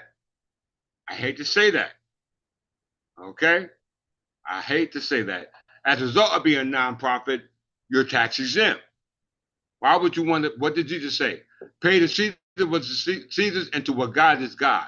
God is charity, so you don't have to pay taxes to Caesar, because taxes is a feudal debt. Okay? Taxes are what we call feudal debt. Okay? It's called a fief. A nonprofit organization, also known as a non-business entity, nonprofit institution, or not-for-profit organization, are simply nonprofit. It's a non-governmental legal entity that operates for a collective public or social benefit rather than to generate profit for private owners. Once again, that's the fullest definition that you can give. The only thing it's missing that is the government aspect of it, because a profit organization get the authority from the government, who allows it to come into existence by way of the state law, because corporate powers derive their authority from a sovereign grant, okay? And it usually through their certificate of incorporation, where that corporation comes into existence in the state they incorporate, okay? So that is your charter. That is your lifeline. That is your vine and fig tree, okay? Nonprofit organizations are subject to a non-distribution constraint, meaning that any revenue exceeding expenses must be used for the furthering of the organization purposes. Depending on local laws, nonprofit may include charities, political organizations. Hear that? So how you gonna say government, not government? Because political organizations are government. All right. Schools, hospital, business associations, churches, foundations, social clubs, cooperatives, some nonprofit entitles and obtain non-exempt statuses and may also qualify to receive tax-deductible contributions. However, an organization can still be a nonprofit without having tax exemption. Now, a lot of these so-called, as I said, non-profit organization does not fit the script of a charitable organization as established by God, okay? Because God gives charity. Okay, and God's give charity relative to how it was described in the scripture we just read today. All right, based upon allowing people to prosper.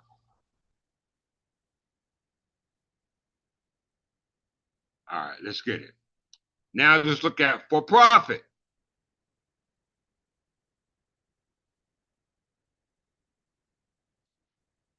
Let's look at for profit versus nonprofit, which is charitable.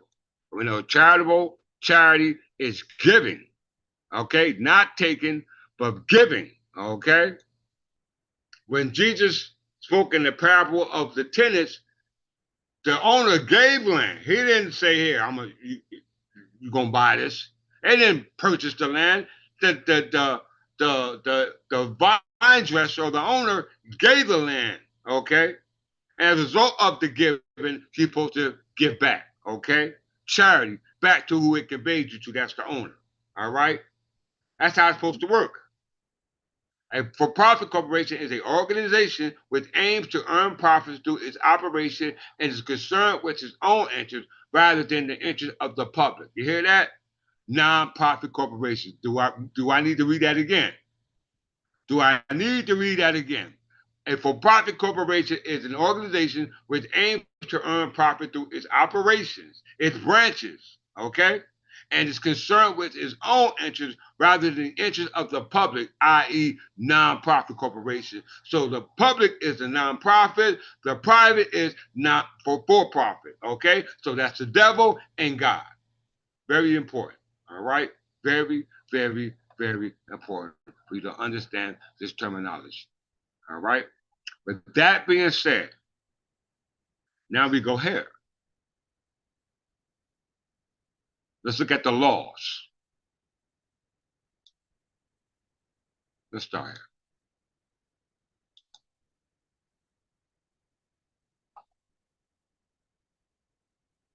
And we're talking about a charitable trust for the black people, okay? Those who are emancipated from slavery, all right? The charitable trust, the giving, not taking. If they were for profit, then we would be on the list for trading, okay? We would be on the list for trading because to trade, you trade to make profit, okay? So when we're dealing with slaves and freedom, that's an act of charity. And there was charitable organizations set up in the means of charity for the emancipation and the assistance of those who were slaves. And we see in the parable that those who were heirs of the body of the vine, i.e., which Jesus represents, or Christ, that meant that they were servants or slaves. So in order for you to fit that heir of the body, you must be a servant or a slave, or being subject to the status of a servant of a slave. Very important. It all fits perfectly together like a puzzle. Let's go ahead.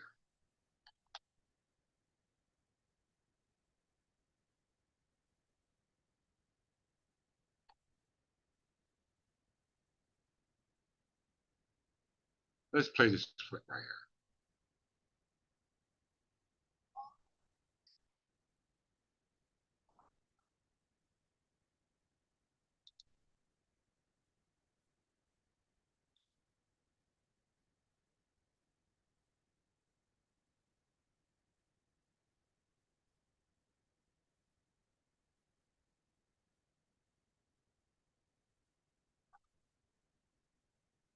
Everyone listen.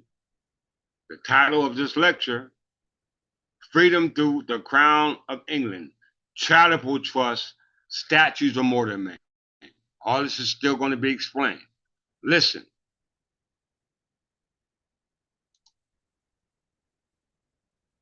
Not own the land. They tell you it's freehold, but it's not freehold. The land is owned by the crown. All the land in England. I'm a farmer in Minnesota, and you're saying that my land is owned by the Queen. Yes. I'm a farmer in Mozambique. Your land is owned by the Queen. The Queen of England. The Queen of England. She owns all the land. So what happens is you own that piece of brick that's sitting on it that they call freehold or your house. You own that. You don't own the land. So the land, the allodium title, is to own your land. So you can put a sign up and says no trespassing, private property. When you put that sign up, you have to own the land. Because owning the house doesn't mean anything. It's the land they want. See, the bank takes the house, which is part of the crown, and the crown owns the land. That's how it works. And you don't own anything. Ever. Ever. You are just a mere user. So long as you are acting as your straw man. Now, when we reclaim ourselves from this fiction, and we do it as a people, many of us do it. Yeah. What then do you see? How do you see the dissolution of government, the dissolution of this behemoth, this Molochite monster that has taken over our lives, indentured us into bonded slavery all around the world, 7 billion souls, owned and controlled, indentured to a couple of hundred National Reserve banks themselves, indentured into the Bank of International Settlements, that controlled through the US Treasury, the Federal Reserve, the IFC, the IMF, the World Bank, and so on, back to the Crown of England, and behind that, the Vatican. So all of that grotesquerie, that fiction, when do you see us as a people of the world reclaiming real reality from that fiction? And how is that likely to play out? I think if people get to know and they come together, it doesn't take hundreds of millions. 1 million sovereigns get together can make a hell of a lot of difference, because the word spreads from one to the other once people get to know the law, what they're under, and what they're doing to them, and how they're making... You see, they make things to distract you, like the news and all this fake, all this stuff, television, and this is what they do. So once people can get together, if 100 people go to the bank and all keep taking out £100, before the end of the day, the bank will close. What is allodium title? Why is it so important? Okay, allodium title is important because you do not own the land. They tell you it's freehold, but it's not freehold. The land is owned by the crown. All the land. I'm a farmer in Minnesota. Let me just stop this right quick. And you're saying that my land is owned by the Queen. Yes. I'm a farmer in Mozambique. Your land is owned by the Queen. The Queen of England. The Queen of England. She owns all the land. All right. Let me just stop right there. We the people, you just said, leasehold estates and freehold land trust, quitclaim deeds are allodial. They are not the same. Land trust is simply somebody purporting to put land into a trust. That's going to only be by way of what we call a testamentary will, some type of voluntary conveyance versus involuntary conveyance of some form of estate. There's only 3 forms of estate that you can possibly have here in North America. That's life estate, life defeasible, and term life. Okay, and those are states are called easement and a use in the land that you don't own. You are just a tenant. The land, as she's just going to say, is the crown owns it. Okay, free and clear. If you have an estate in land, then no land is allodial. because the land is being used. Allodial means it's free and clear. It's free and clear. Okay. All right. Let's get it. I apologize, John. So what happens is you own that piece of brick that's sitting on it that they call freehold or your house. You own that. You don't own the land. So the land, the allodium title is to own your land. So you can put a sign up and says no trespassing, private property. When you put that. Stop. Okay. She's limited in her understanding because who conveyed the land to you under the presumption or assumption that it's allodial? There's only two ways you can have possession of land. Either it's conveyed or you take it. All right. If you take it, then there's no way that it was conveyed to you because you took it by way of force. This is called adverse possessions. You must understand adverse possession is either through eminent domain, compulsory purchase, or prescription of sovereignty. This is someone claiming to be the sovereign over the land. That's very important. Okay? And that's only a result of escheatment. Escheatment allows for what we call eminent domain because escheatment is the one who owns it. And in the act of escheatment, it's called reversion or remandment of the estate. If the tenure which it was conveyed somehow comes to an end, it automatically converts back to the owner. Okay?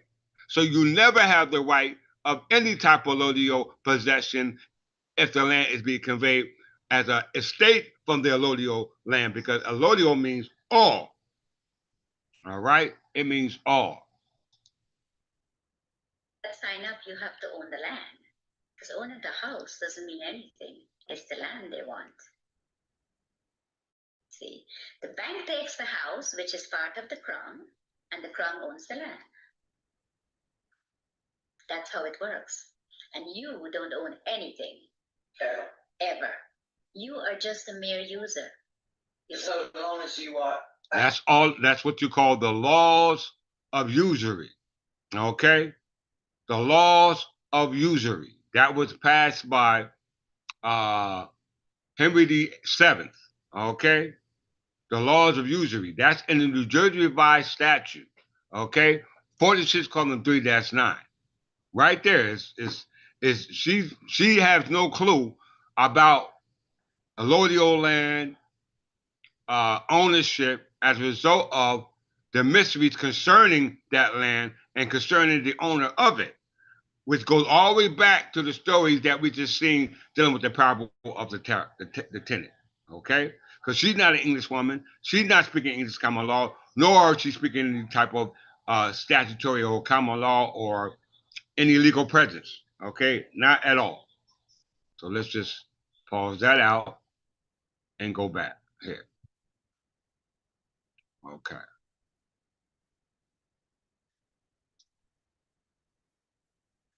Now, she just said the crown owned all of the land. I didn't say that. She said that. Okay?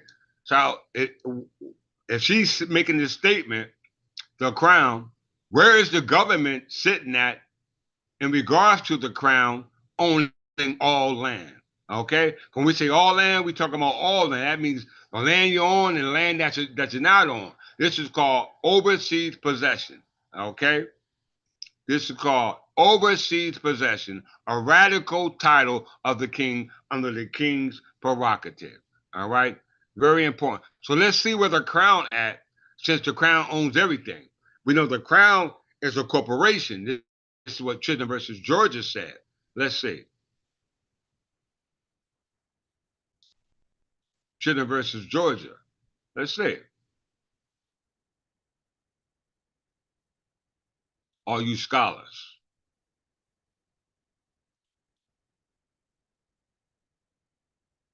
Chisholm versus Georgia.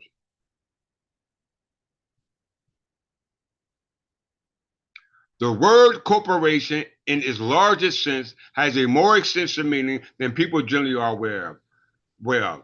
Any body of politics, sole or aggregate. So I mean, a body of politics, you call that a state, you call it a colony, you call it a municipality. These are a body of politics known as an administrative government. It is a corporation. The word corpus means what? Body. Okay? Corpus means body. So, what body are you a part of in society under the government's protection in society? Because corporation means a body of politics, whether sole or aggregate. Whether it's the power to be restricted or transcended is in the sense a corporation, meaning whether its powers are limited or its power are not restricted. Is it in fact a corporation? Whether so it says the king accordingly in England is called what? A corporation. So also by a very respectful author, it's Parliament itself. It is this extensive sense not only each state singly, but even the United States with made without impropriety be termed a corporation. But the difference between them and the king or parliament is that they are subordinate. Okay? I have therefore, in contradistinction, this large and indefinite term, use the term subordinate because corporate powers derive their authority from a sovereign grant, and that usually derived from the certificate of a corporation in which the corporation came into existence by the laws of the state. The term subordinate corporation meaning to refer to such only alone capable of the slightest application for the purpose of its objective, whose creation and whose powers are limited by the law. The difference between such corporations and the several states and then the union. So you're not talking about some abstract understanding. We're talking about concrete understanding about the crown of England who owns everything, okay? Who owns everything, including you. The difference between such corporations, the several states, and the union as relative to the general government, body politics, whether you're talking about state, United States, municipality, it says a corporation is a mere creature of a king or a parliament, very rarely of the latter, most usually of the former only. It owns its existence, its name, its laws, except such laws that are necessary incidents to all corporations, merely as such to the authority in which created it. A state does not own its origin to the government of the United States. It is the highest on any of its branches. It was in existence before the creation of such a body of policy or such a government. Okay? If it was, where was it? Let's see. It was called His Majesty's Council. His Majesty's Council. Right here.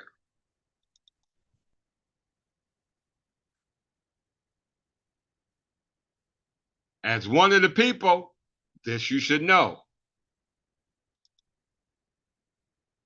As one of the people, you should know this.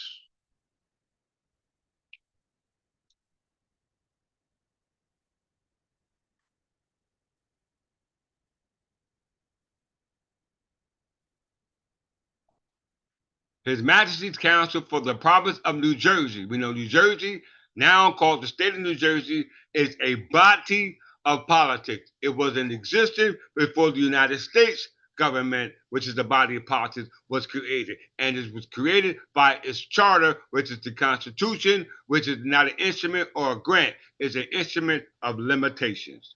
The United States government charter was a grant that was given from the states, which automatically resolved from the people. When we say people, we are not talking about state citizens, which were really colonists who were not citizens of the United States, because they are in fact naturalized citizens under Title 8 of the United States Code, Section 1401. If you don't meet that type of citizenship, then the only citizenship you got is the immigration laws or the Naturalization Act of 1790, which had to do with the color of skin. So you are not a citizen. You are not one of the people. Because people, if you look at the word people, people means a common class of ethnic national people of the same nation. Okay, not different people. You see, when Jesus was talking, he wasn't talking to one nation people. He was talking to all different nationalities. All right, he was talking about all different nationalities about the tenants. All right, and the vineyard. Okay, so none of them even fit the description of the ones who fit the description of the vineyard. And the vineyard is a landmass where the root of the vine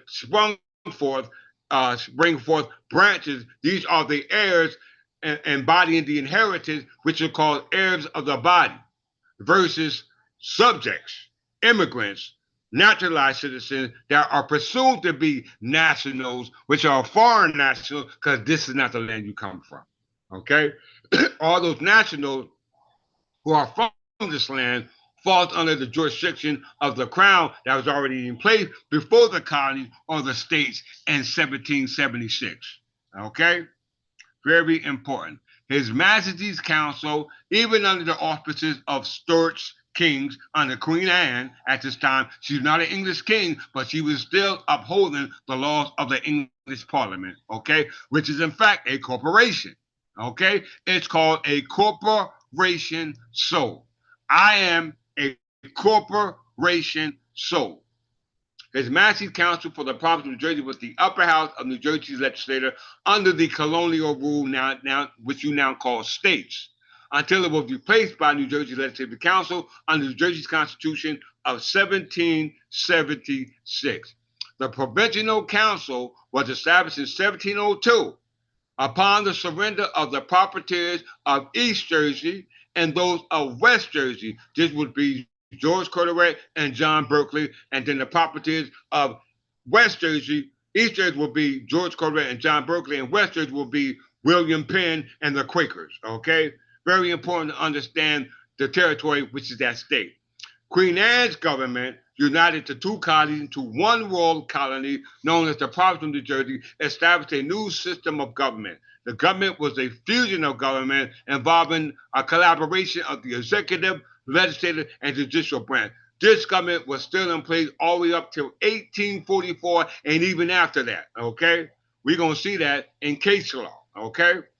The instructions from a Scottish king, Queen Anne, which is called Queen, in Native America, she was called Queen Betty, which is my mama's name, Betty Ann, okay, which is definitely, she's a queen who transcended this earth yesterday. Queen Anne gave instructions to Viscount Cornbury, who was the royal governor of New York, okay, and the royal governor of New Jersey when he passed the torch to William Franklin, the illegitimate son of Benjamin Franklin, all right?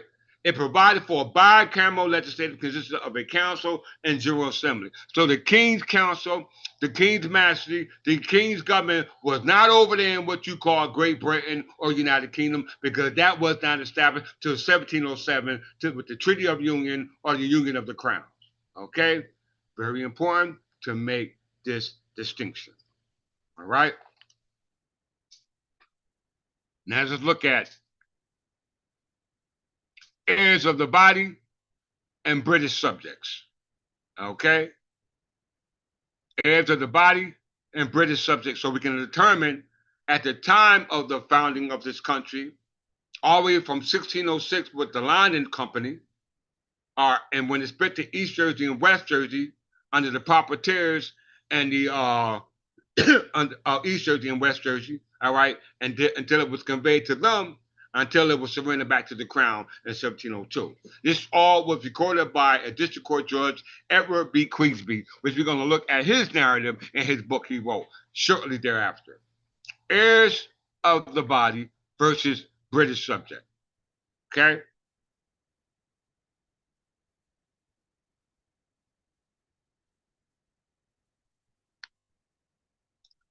British subjects.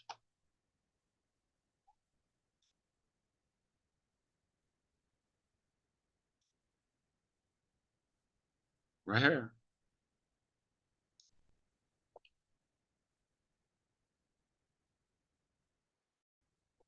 Now we see where the crown at is in New Jersey in 1702. Make no mistake about that. All right? You don't have to believe it, but it's a fact. Before the concept of nationality was codified in legislation, you hear that? Before it was codified in legislation, inhabitants of English communities owed allegiance to their feudal lords who were themselves vassals of the monarch, and we know feudalism started with William the Conqueror, okay, in 1066. Prior to that, it was only Berbers. The system of loyalty and directly owed to the monarchy's personality, this is called corporation soul, developed into a general establishment of subjecthood to the crown. I got to pull this up now since this comes up. Personhood. You call it incarnation, we call it incorporation of the personhood of the Christ or the crown or the king, okay? We must understand this terminology.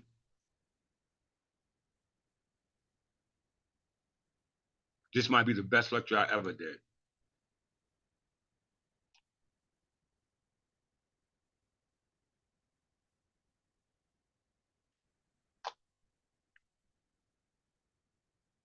Crown land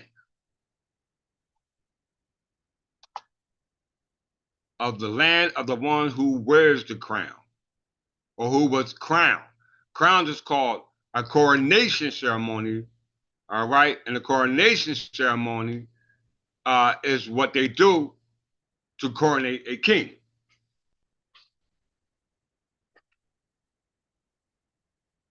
Bear with me.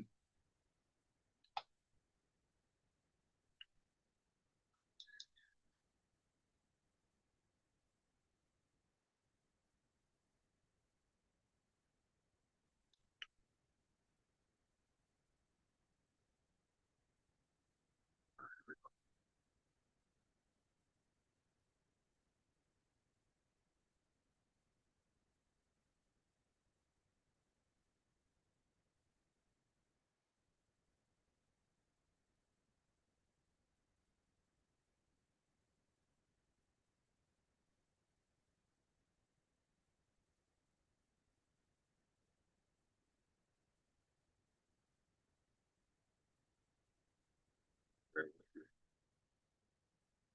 Lips are not sharing.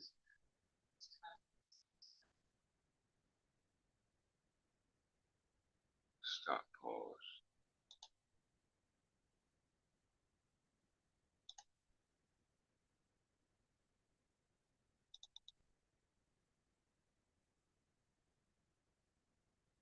Bear with me.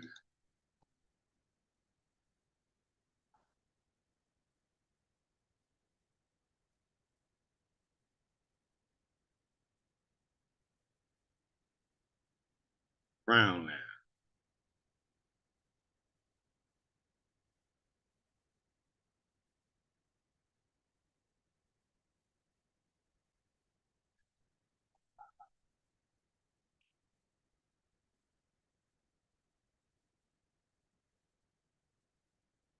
Let's look at it.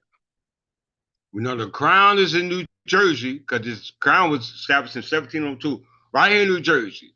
Now we're going to establish that crown land is a land that Jesus was talking about that was reserved for the servants or the slaves or the subjects or the citizens of the king, and not foreigners who are trying to call themselves citizens and subjects of foreign kings, known as the Scottish kings, the German kings, the Danish kings, the Frankish kings, the Spanish kings, because all this presently is under the authority and under the auspices of the English crown. Okay? Of the English crown. Crown land, also known as the royal domain. The royal domain is a territorial area belonging to the monarch who personifies the crown. Now, how you going to personify the government?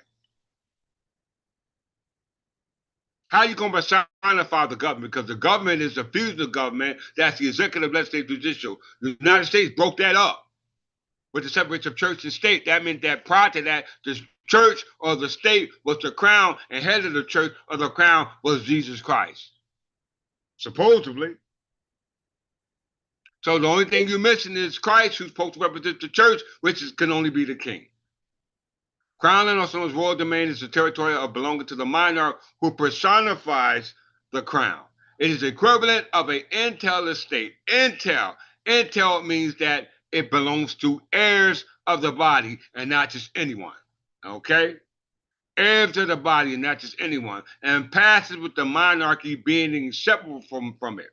Okay? So if there is no heir, then it is to the crown, which is personified by the king, called the corporation soul.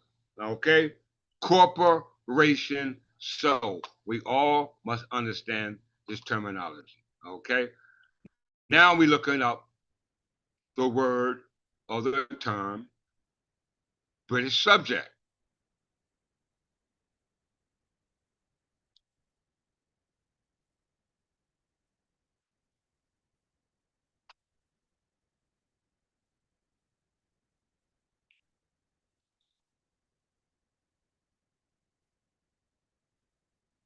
Before the concept of nationality was codified in legislation, inhabitants of English communities owned allegiance to their feudal lords, who were themselves vassals of the monarch. The system of loyalty indirectly owed to the monarch personally developed to a general establishment of subjecthood to the crown. Calvin's case in 1608 established the principle of just soil, that those who were born within the crown's dominion were natural born subjects. It didn't say a national born subject, but a natural born subject, hence the word a naturalized subject, after the Acts of Union of 1707. Prior to that, the only subjects were national subjects or national citizens, okay?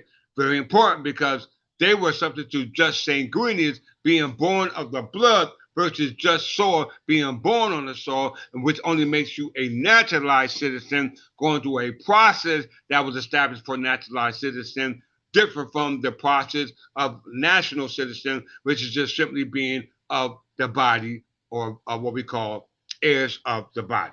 Okay?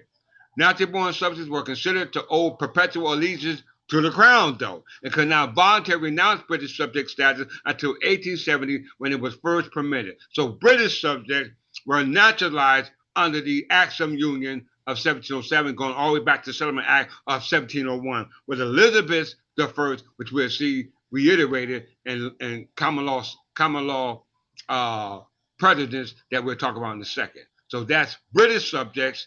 Now let's look up the difference between a British subject and the heir of the body, i.e., what they call a branch.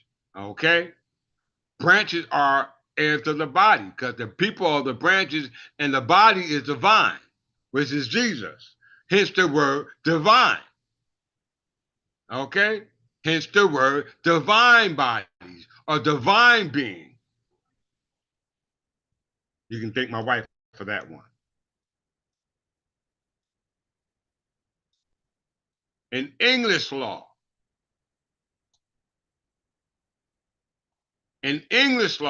not Scottish law, in English law, heir to the body is the principle that certain types of property pass to the descendants of the original holder, recipient, or grantee, according to a fixed order of what? Kinship. So when Jesus sent those servants or subjects or slaves to the tenants, they must have been kin to Jesus, i.e., the vine, okay? Because he got instruction from the vine dresser. All right, so he knew how to deal or address the matters concerning his leaves, the upkeep of his branches, okay? He knows the produce that they're supposed to produce, all right? But when he went to receive that which was his by way of the tenure, they did not want to pass on that free and common soakage, all right? So they had to be replaced by a legitimate one.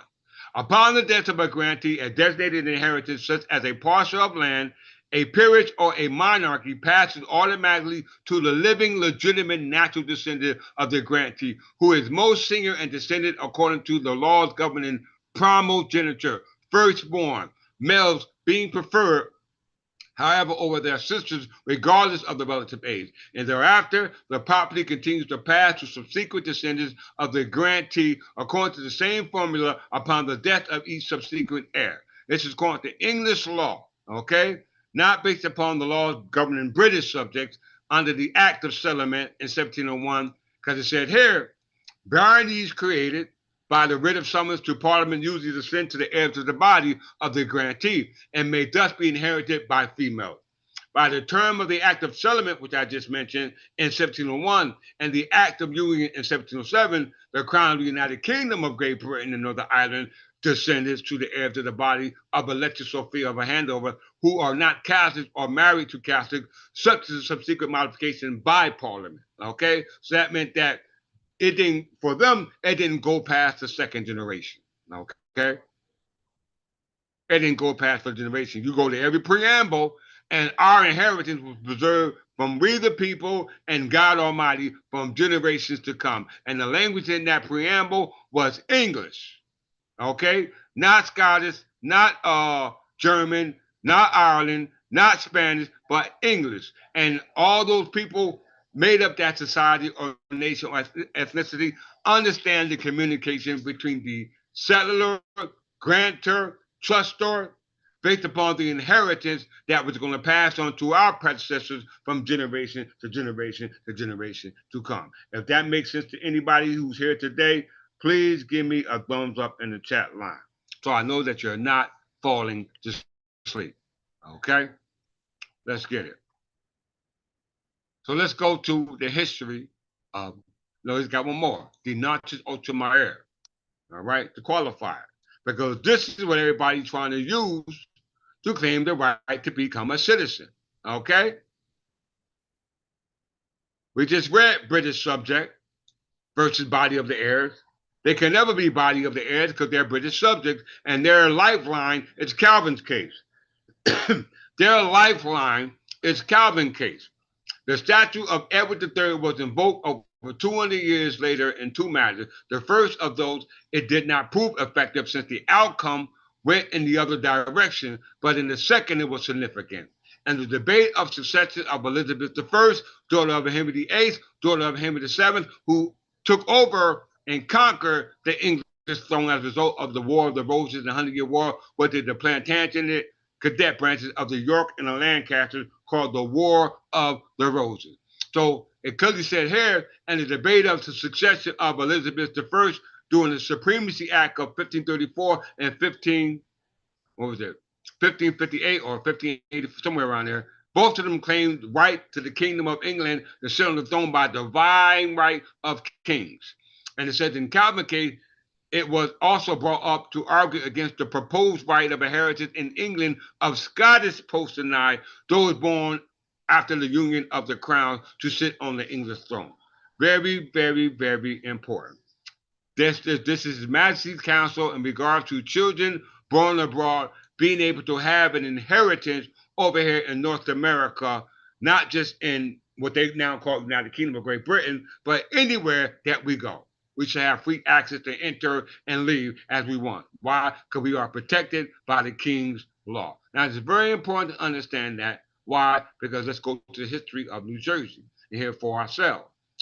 In regards to nonprofit and for-profit corporations, okay? Because you got a lot of nonprofit corporations that speak on behalf of the assistance of Black people or slaves, but they're not addressing the political ramifications that we're subject to. All right? So all the handouts we don't need if we can't protect it by two process of law. Okay? When we just read in Deuteronomy 17, 8 through 19. All right? In regards to our inheritance, that involves land, because if you don't have an inheritance in land, then anything that's given to you on land that's not yours is not an inheritance, okay? It is not charity, okay? Because 9 times out of 10, guess what? You're going to be working for it, all right? Very important. All right, so let's get it. United States versus 1 Kimar.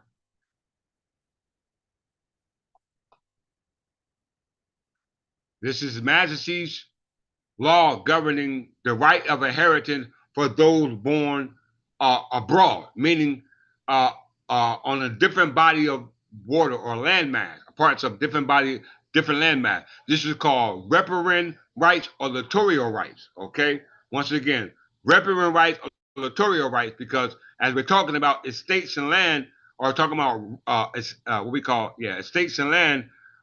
Estates is different from real estate. Estates and land is talking about the land, subsurface rights, water rights, air rights, etc. Okay, very important. Subsurface rights, land rights, air rights, and water rights. Okay, that all encompasses your inheritance. Okay, that was given by God, not the tenant, but God, the owner. Okay, so it's both in England and the United States, of course. Indeed, statutes have been passed at various times enacting that certain issues born abroad of English subjects or American citizens. So American citizen, English subjects are a synonymous term. Respectively, should inherit to some extent at least the rights of their parents. So you're not talking about the just soil. We're talking about just sanguineous because by blood. Because just soil has nothing to do with blood. Okay? Just because you're born over here don't make you a citizen. Both those statutes apply only to the cases coming within their purport, and they have never been considered in either country affecting the citizenship of persons born within its dominion. Now, I want to specifically go into His Majesty Act of Children Born Abroad by Edward III. That's the Act of 1350. Okay? The supremacy case law in regards to citizenship for the United States is United States versus 1 Kim Ark, which we're reading right now. Okay? This is the ultimate case in revolving the rights of citizenship, whether you're talking about naturalized citizen, just soil, or national citizen, just soil and just sanguineous. All right? Very important.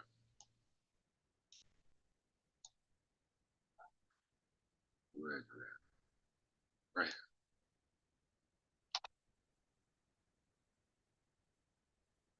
His Majesty's on Children Born Abroad, 1350.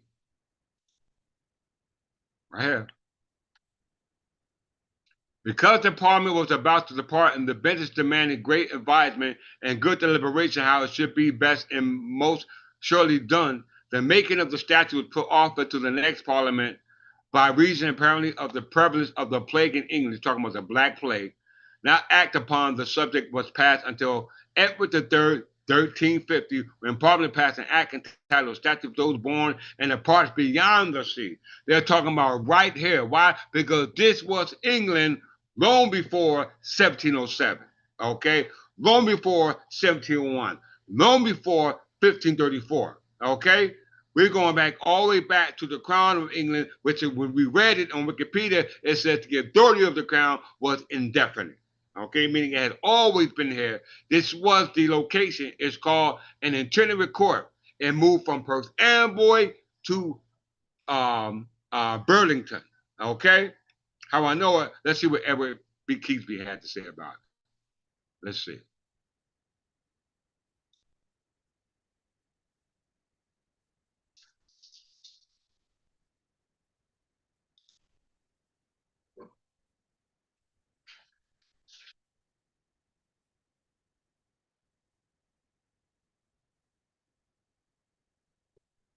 Edward B. Keesby.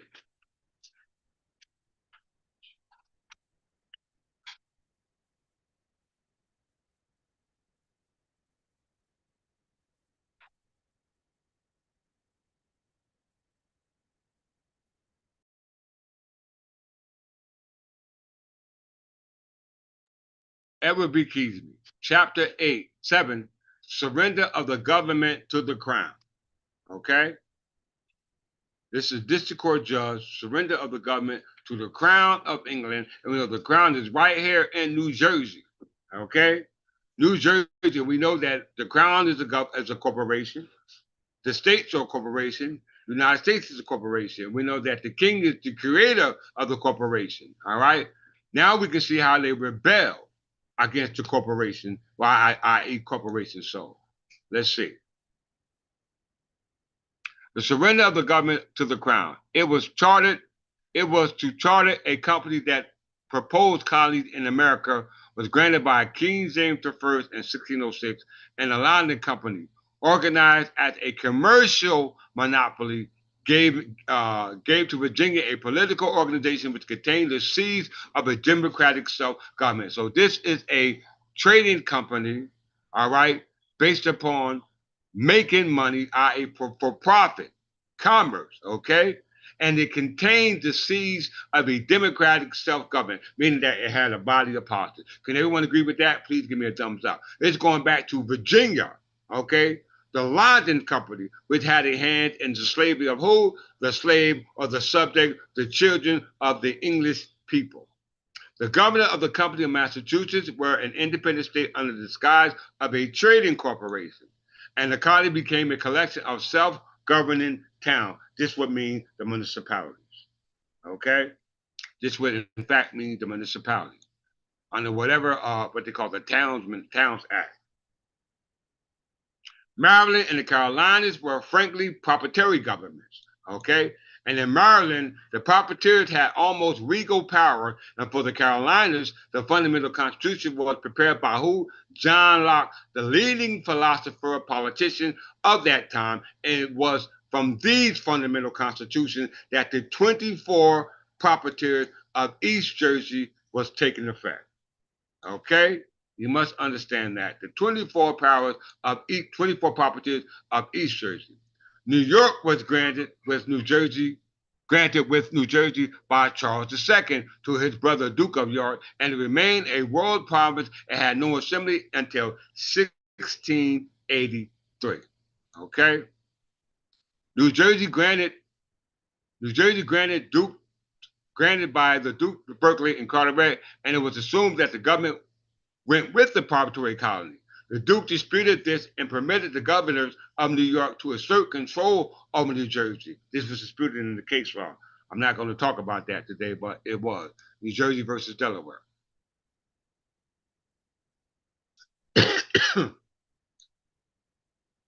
The Duke disputed this and permitted his governors of New York to assert control of New Jersey, but the proprietors maintained their right as against them and gave the people constitution, which assured the privilege of English freemen and the rights to make their own laws. So the proprietors of East and West Jersey, which were not Englishmen, they were living off the Englishman birthright inheritance because these were charters given by Scottish kings. Okay? They were not Englishmen and they were not free because they know that their right of citizenship came based upon Calvin's case, going all the way back to the Settlement Act of 1701 that was created by Elizabeth I. Okay? And Elizabeth I act of settlement was based upon her act of supremacy as divine right of kings, but not the kings of England, because they had their own coronation stone. They had the what they call stone of scone. We had the Sarsen stone, and that went all the way back to Stonehenge. It was this that was one of the chief inducements held out of the adventures and others who should inhabit there. And when the two companies of proprietary in East Jersey and West Jersey were formed, it was their ideal and aim to establish and listen, y'all. To establish in America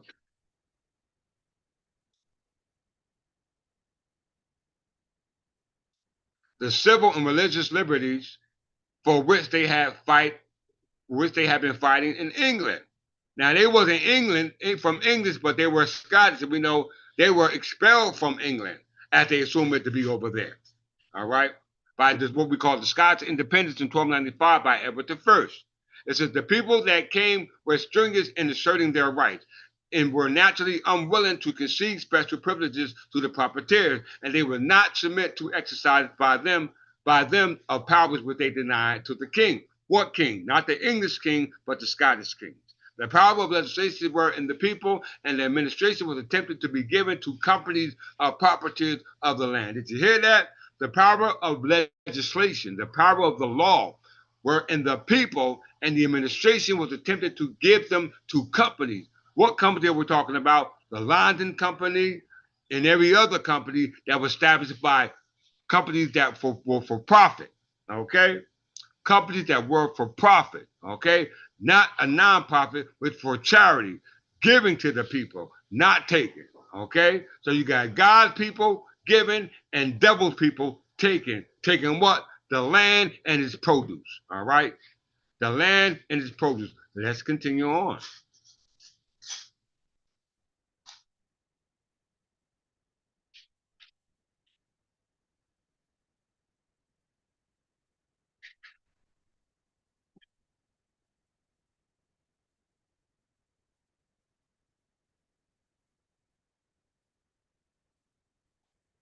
It was this that was one of the chief inducements held out to the adventurers and others who should inhabit there. And when the two companies of the property of the East and West Jersey were formed, it was their idea and aim to establish in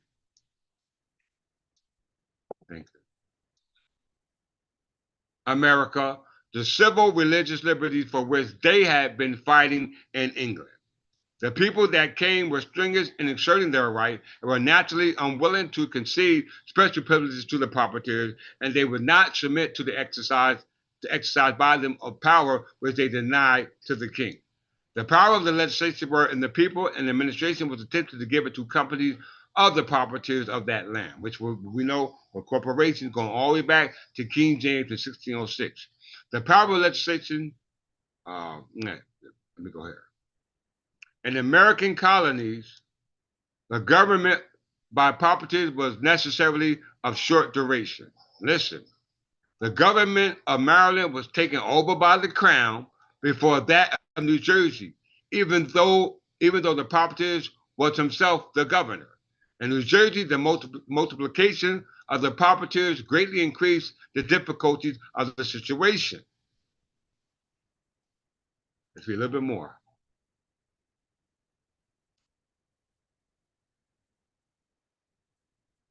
You see that word "co-warranto"? There were Scottish parties, and I'm not even going to use the word English because it wasn't English people. There were Scottish parties and British parties, and the American proprietors resented the control of those who remained in Great Britain. The settlers resisted the demand of acquiring for the land, and both proprietors and settlers resisted the claims of the governors of New York to impose custom duties to control foreign commerce. To provide supervision over the affairs of the province was exercised by the lords of trades in London. The need of government in touch with that of England became apparent. Proceedings in lieu of what we call a co-warranto begun by King James for personal reasons, which were renewed under King William for reasons of the state. Now we know that goes all the way back to what? Queen Imperatrix. King James had no right to even use Queen Imperatrix because it was passed by our ancestors, Edward I. Let's look at it.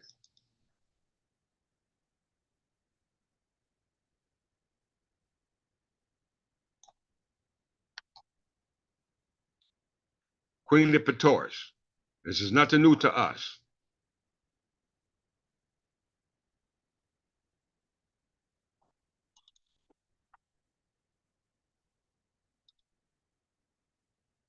Queen Imperatrix is a statute passed by Parliament of England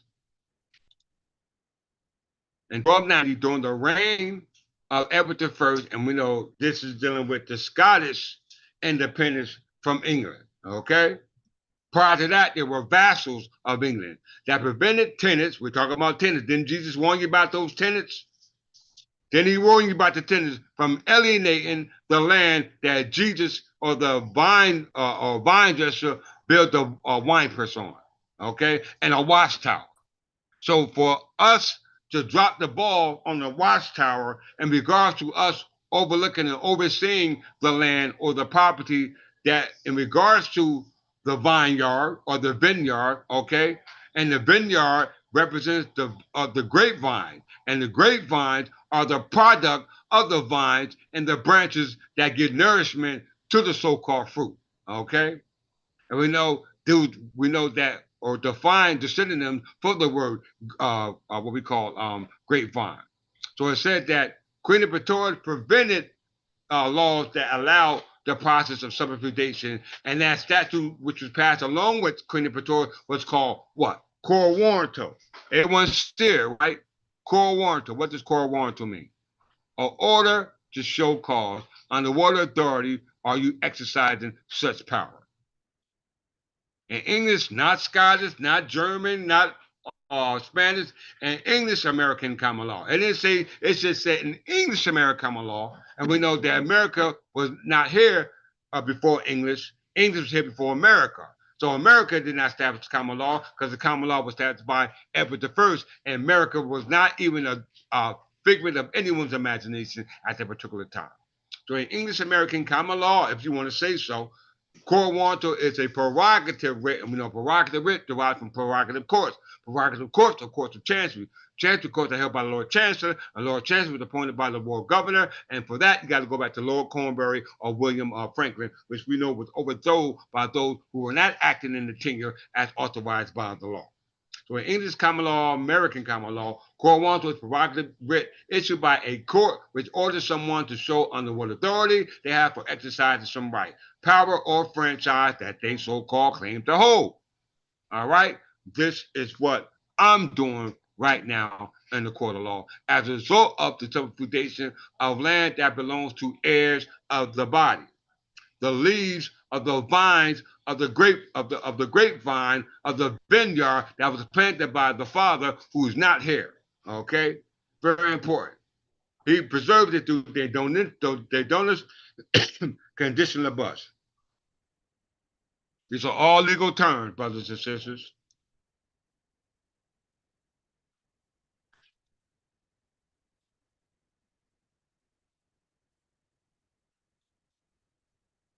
The Indulgence Condition Bus or Estate Sale Act is a chapter of English Statute of Westminster, or the ministers in the West.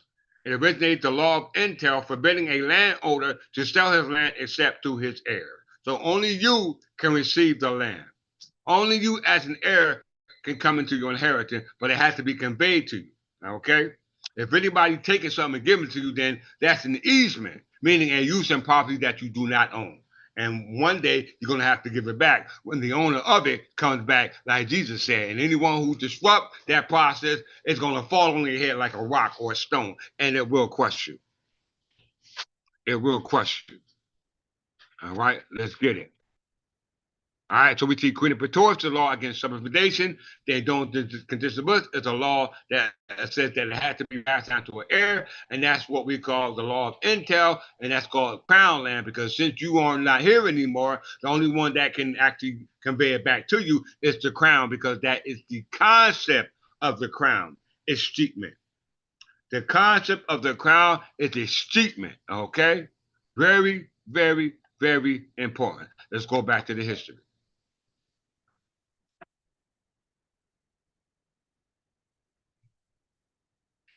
I'm just going to read a little bit more of that. The Courts and Lawyers of New Jersey by Edward B. Quisby. Read a little bit more.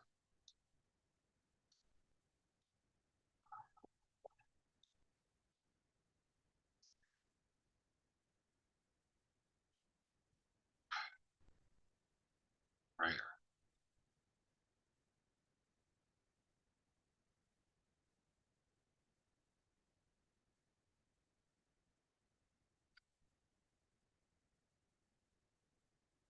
Supervision over the affairs of the province was exercised by the Lord of Trade in London. The need of government in touch with that of England became apparent. Proceedings in cor warranto begun by King James for personal reasons, which were renewed under King William for reason of the state. Now, cor warranto is an order to show cause. We have a right to petition under the writs that were created by the king under his authority and power, Jure Regalia. Writ of prohibition, cor warranto, writ of habeas corpus, a writ of circulator. These are all the remedies that the king allowed for his subjects to be able to use when there's a question in regards to their due process of law. Okay? Now, English people aren't using it. The Scottish people are using it.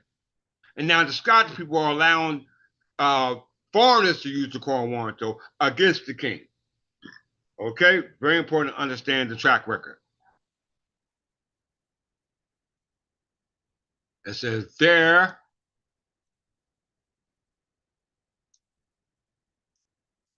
were appeals by the people in New Jersey to the king and the proprietors themselves, having little hope of assistance from the king, offered to surrender the government to the crown.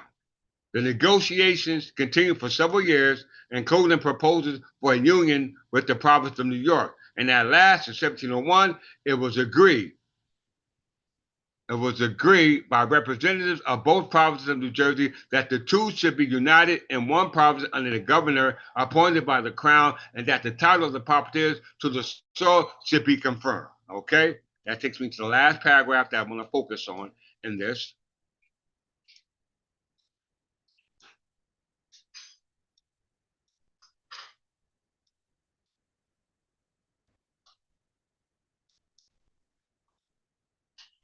That's the surrender of the power of the government to the crown of England.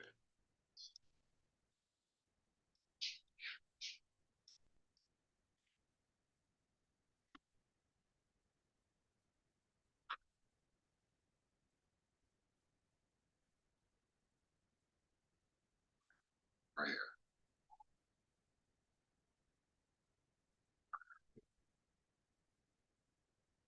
The act of surrender included all the power, all the authority to correct, punish, pardon, govern, and rule all or any of Her Majesty's subjects who inhabit or who should thereafter adventure or inhabit within the province of East and West Jersey.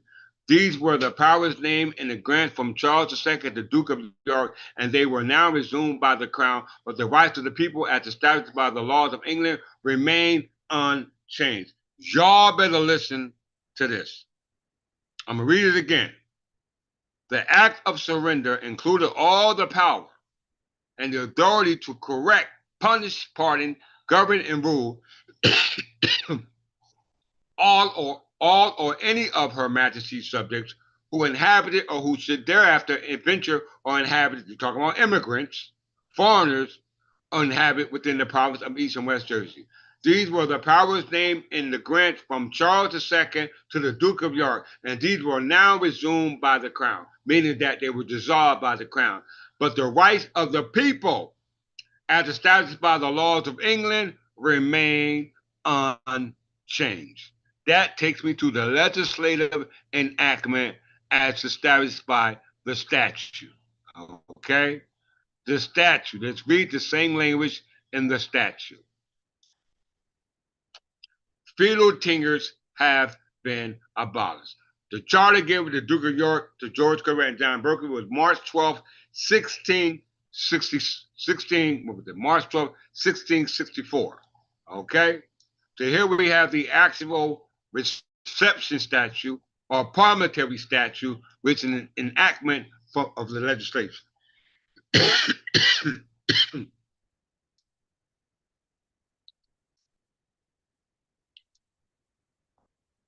It says, the feudal tenures, estates, and the incidents thereof, taken away, discharged, and abolished from and after March 12th, 1664, by Section 2 of an act entitled An Act Concerning Tenures, passed February 18th, 1795, just so continue to be taken away, discharged, and abolished, and no such estate or instance thereof shall at any time be created in any manner whatsoever. But that was abolished, but the English laws and the English rights and the English protection was still here. Why? Because it's right here in the legislation. 4603 -2. Certain tenures holding terms into free and common soakage.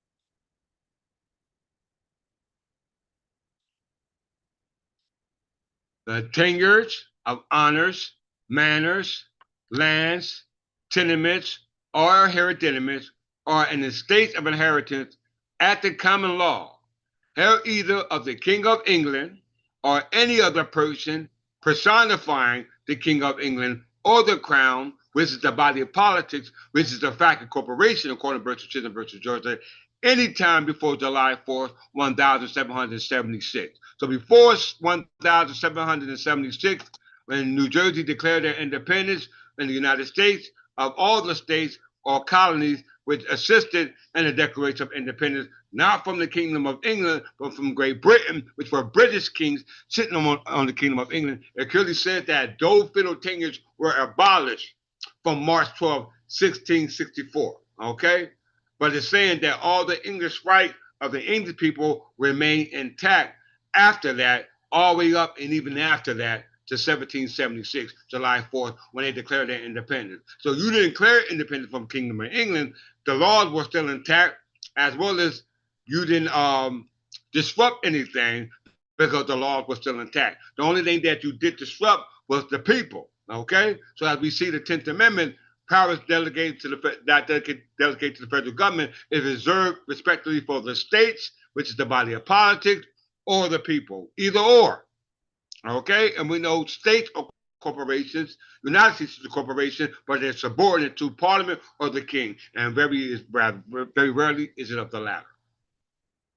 So the tenures, honors, manors, lands, tenements, or hereditaments of any estate of an inheritance at the common law held either of the King of England or any other person or body of politics corporate at any time before July 4th, 1776, and declared by Section 3, an act concerning tenures passed February 18, 1795, should be turned into free and common soccus. From that time of their creation and forever thereafter, shall continue to be held in free and common soccus. Discharge of all tenures, charges, incidents, enumeration, and said Section 3. You hear that? Why is this? If there's no tenures, if there's no estates and land to be given to an heir, then that means that the land should be allodial. I mean, nobody should be on the land, because when we read Deuteronomy 17:8 through 19, because it says that the king was supposed to go into the land along with his people, that king that will be chosen from amongst his people, which would not be a foreigner. Because right now, King James and all his heirs and descendants were foreign kings to the King of England. Okay? Now we know that if the land is in the state and land, as we're talking about in this section, are remain under free and common soccus, that's the concept of the crown. It says common soccus. Let's go back to the crown and see for ourselves.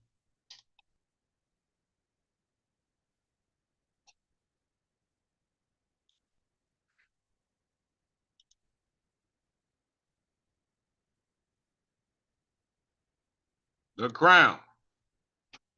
What is the concept of the crown? Since the lady said the crown on all lands. I didn't say that. She said that. The crown. What is the concept of the crown?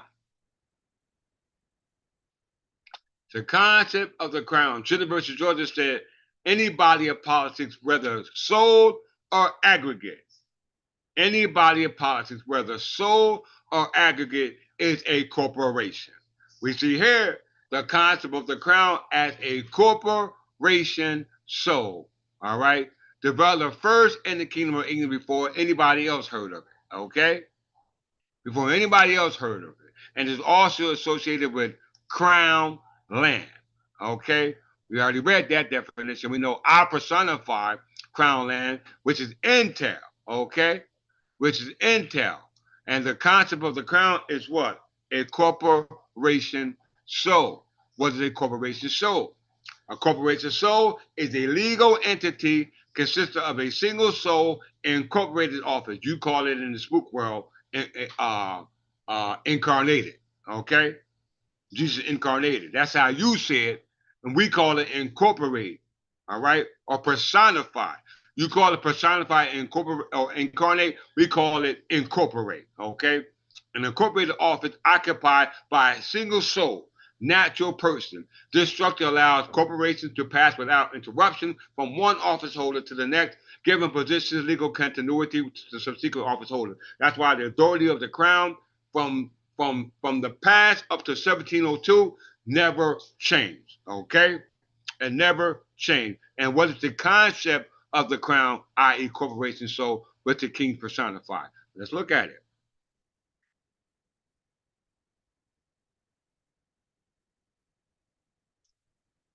Now, we just read the statute on the New Jersey by Statute 4602-2 that the crown remains in free and common soakage, all right, under the King of England, body politic, corporate, or person, okay? The concept of the crown, i.e. corporation soul, the concept of the crown took form under the feudal system, though not used this way in all countries that had the system. In England, all rights and privileges were ultimately bestowed by the ruler. You hear that? Land, for instance, was granted by the crown. Granted, not taken. All right? Granted, not taken. If you granted it, that means it was conveyed to you. All right? So that we're going right back to the parable of the vineyard and the tenant. When the owner conveyed it to the so-called tenant, it's the obligation for the tenant to get back free and common soakage for what was wielded or what was what we call nurtured from the land based upon its productivity. All right. So when the master came back for his free and common soakage, for allowing you to be on the land by way of charity, he didn't say, I'm going to charge you for doing business. He gave it charity. All right. It said one exception to this was what? Common soakage. Owners of the land held a soakage held is subject only to the crown. Isn't that what you just read in New Jersey by Statute 4602-2? King of England. That's the legislative statute. You don't have to refer to Wikipedia. You can go right to the legislative statute and see the concept and the legislative statute. The only thing that is not being done based upon the concept that was enacted in the legislative enactment is the activity coming alive. You need a king for that, brothers and sisters. You need a king operating in his role under his royal prerogative. This is called Julia Regalia. Okay, if he's not doing that, then automatically it falls under what we call abandoned property, which is called banda vacatia, which is taken by the state of New Jersey. All right, which they don't own. All right, so we see the concept of the crown is a steepment. What is a steepment? Let's look at that before we go further. What does a steep mean?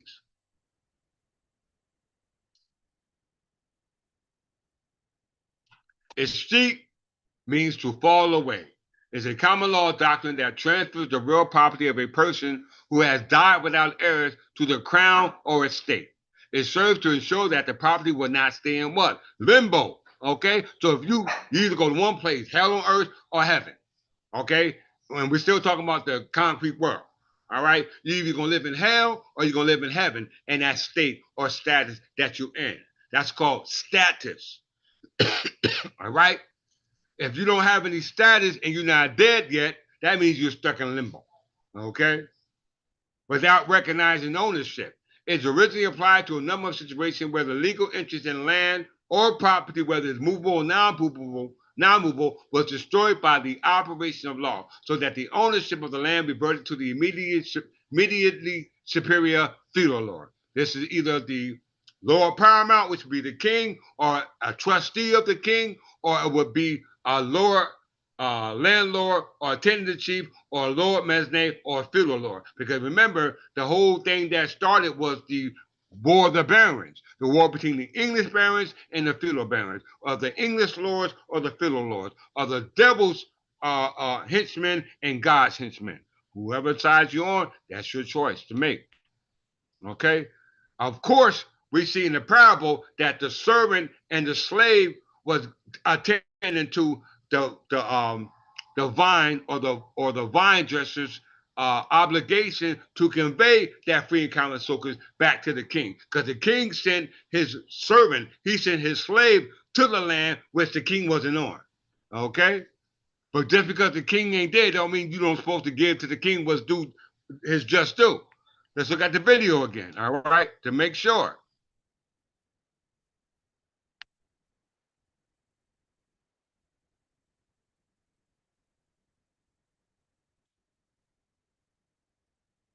Let's look at it again.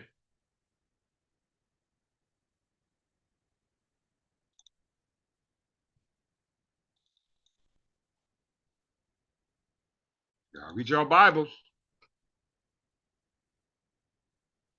Let's look at it again.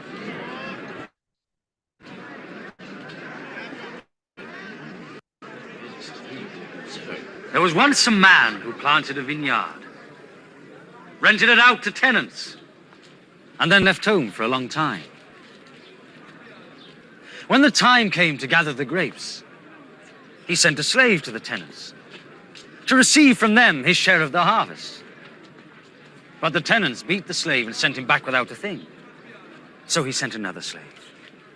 But the tenants beat him too, treated him shamefully and sent him back without a thing. Then he sent a third slave. But the tenants wounded him too and threw him out. Then the owner of the vineyard said to himself, "What shall I do? I will send my own dear son. Surely they will respect him." But when the tenants saw him coming, they said to one another, "This is the owner's son. Let's kill him and his property will be ours." Wow. Let's kill him, y'all. So they threw him out of the vineyard and killed him. What then will the owner of the vineyard do to those tenants? He will come and kill those men and give the vineyard over to other tenants. What then does this scripture mean? The stone which the builders rejected as worthless turned out to be the most important of all. Everyone who falls on that stone will be cut to pieces. And if that stone falls on someone, it will crush him to dust. There you go. Now check this out. Your king was charged with a second-degree offense for purporting to create an instrument such as a driving license or a birth certificate that purports to verify one's identity. Okay? That purports to identify one's identity. I was also charged with trying to file an instrument on the county clerk office in regards to property. Now, in light of what I said in this lecture in regards to Deuteronomy 17, 8 through 19, Matthew and John, based upon the scriptures about God sent his son, or the vine dresser sent his son, okay? Because the servant or the slaves were killed, okay? Every time we come and make a claim about who we say we are and what belongs to us, what happened? They kill us, okay? It's happening right now before your eyes. The only way you can stop that is a result of the son understanding of the obligation in regards to the land, the conveyance of the land. Very important. Let's see it right here in the case law. Let's see it in the case law.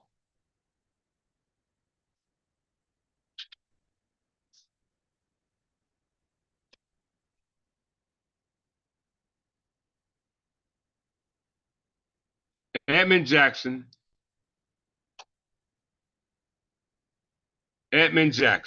okay?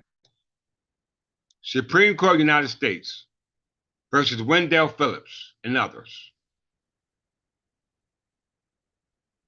All concerning charitable trusts.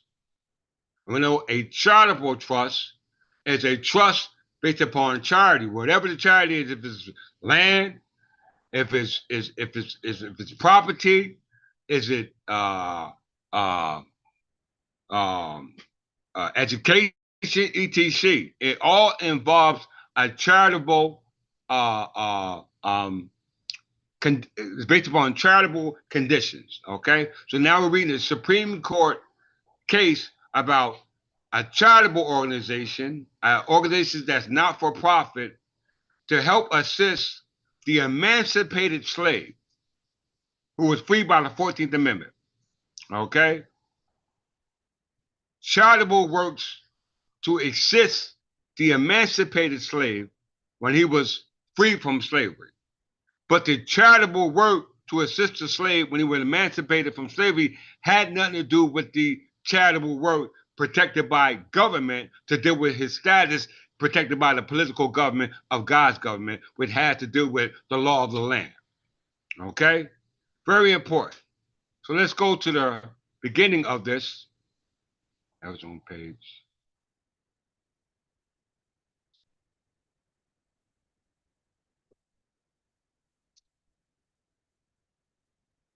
Where was that at?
This is page 19. I want to make sure I don't forget that. Let's go back up here. Edmund Jackson versus Wendell Phillips and others. The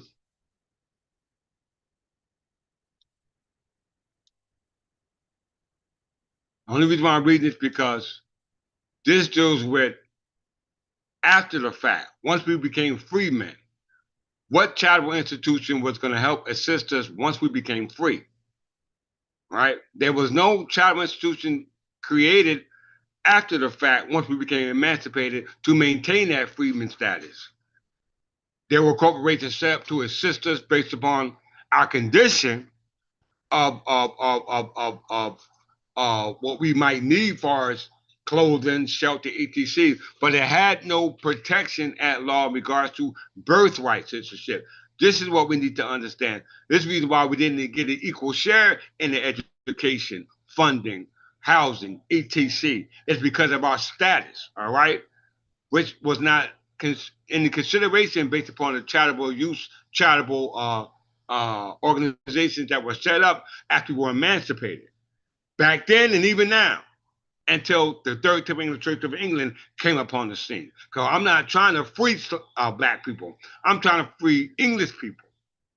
Because black people are now protected by English law. Only English people are protected by English law, and the English language, and the English custom, and the English tradition. So that's who I'm concerned about. The people who set up these charity institutions rooted in the common law was not for English people. Now, why was the 14th Amendment created for so-called black people when it said it must be looked at in light of the English history? Okay? That don't make no sense. So that's telling you right there that black people are in fact the English people. Don't believe me? Just read it for ourselves.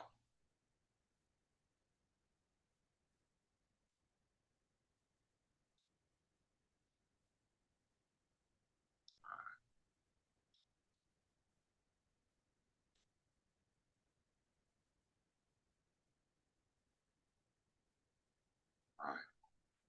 When a valid bequests to a trustee, bequest means inheritance. All right, that's what it means. When a valid bequest to a trustee for charitable purposes described in the will cannot, by reason of change of circumstances after the testator's death, be carried out or according to his direction, this court has jurisdiction in equity to order it to be executed as nearly as possible according to the express intent. Did you hear what I just said? And read that again. That's called Cypress Doctrine. When a valid bequest to trustees for charitable purposes described in the will cannot, by reason of changes of circumstances after the testator's death, meaning the owner, the grantor, be carried out according to his direction, this court has jurisdiction in equity to order it to be executed as nearly as possible according to his express intent. That's called the Cyprus Doctrine. Let's look at that.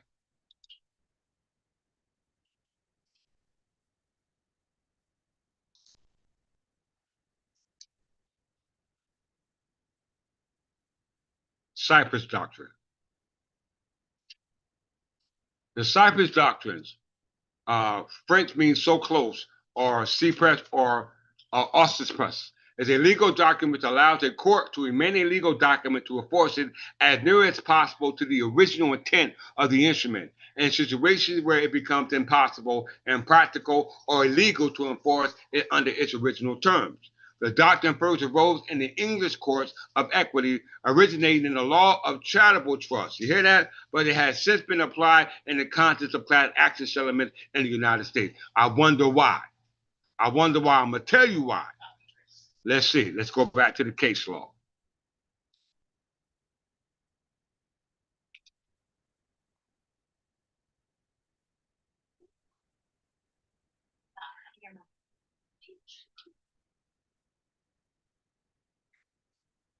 A testator residing in Boston bequests two sums to trustees, meaning inherited to some trustees, one for the preparation of circulation of books, newspapers, and the delivery of speech, lectures, and such other means as in their judgment will create a public sentiment that will put an end to the Negro slavery in this country, and that others for the benefit of future slaves who may escape from slaveholding states, and express his desire that the trustees should become a permanent organization, and his hopes of trust that they would and his hope of the trust that they would receive the service of sympathy and donations and bequests of inheritance of their friends of slaves. After his death, slavery was abolished by the 13th Amendment of the Constitution of the United States, held upon a bill in equity by the executor for the instructions that these charitable bequestments were not thereby terminated or destroyed, but were to be applied to carry out in lawful manner the intentions of the testator as nearly as possible, according to the scheme to be settled by the master in chancery and approved by who? Approved by the court before the funds were paid out to the trustees upon the return of the master report, that both sums should be paid over to the trustees, the first to be paid by them from time to time to an association already established to promote education, support the interests of the freedmen, lately slaves, and those states in which slavery had been so abolished to be expended for that object, and the second sum being a small amount to the use of necessitous persons of African descent in the city of Boston, in the vicinity, preferring being given to such as had escaped from slavery.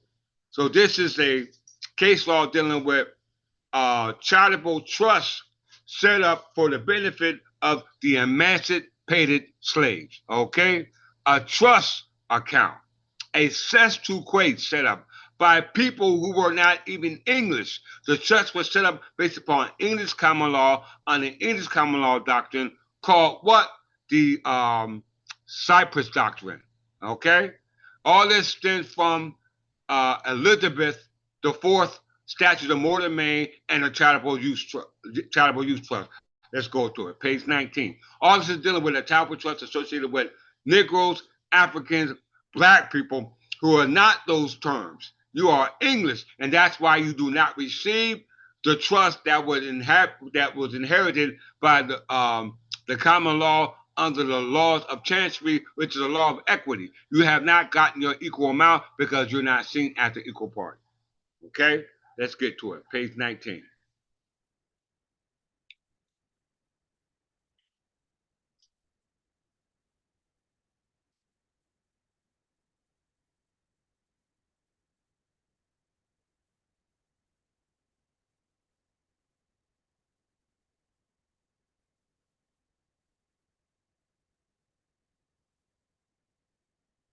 Right here. In its origin in history, this jurisprudence was an exercise of prerogative power and not a judicial. The application of the document is unconstitutional in Massachusetts, where the legislative and judicial departments are carefully separated. Cyprus is fitted only for the government of men and not for a government of laws. Okay? Not for a government of laws. Let's go a little further.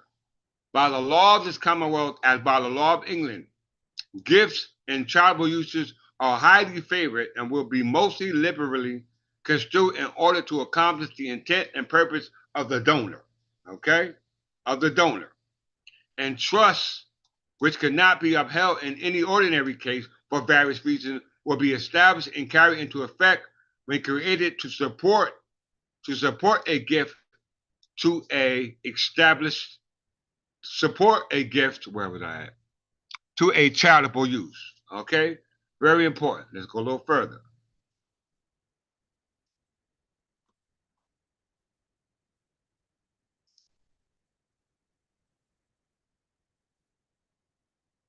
It has been, one second.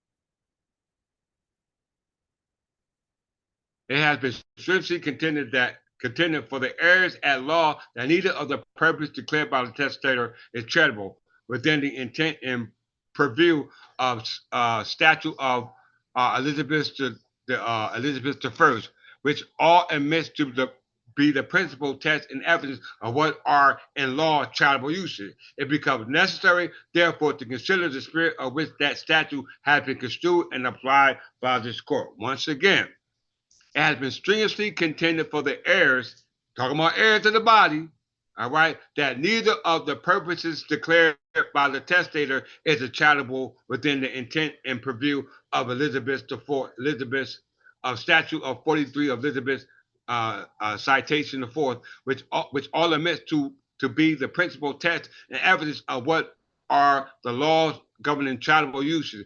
It becomes necessary, therefore, to consider the spirit in which that statute has been construed and applied by this court. So we're talking about a charitable use in regard to those slaves, Negroes, all right, going all the way back to the origin of charitable uses as established by Queen Elizabeth I, only associated with emancipated slaves, my brothers and sisters. Only associated with emancipated slaves. Let's go a little bit further.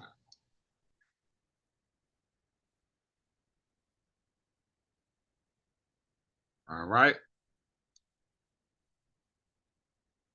Let me read this right here.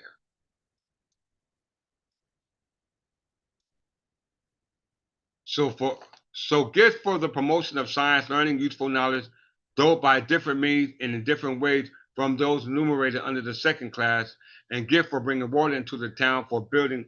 1 second, everyone.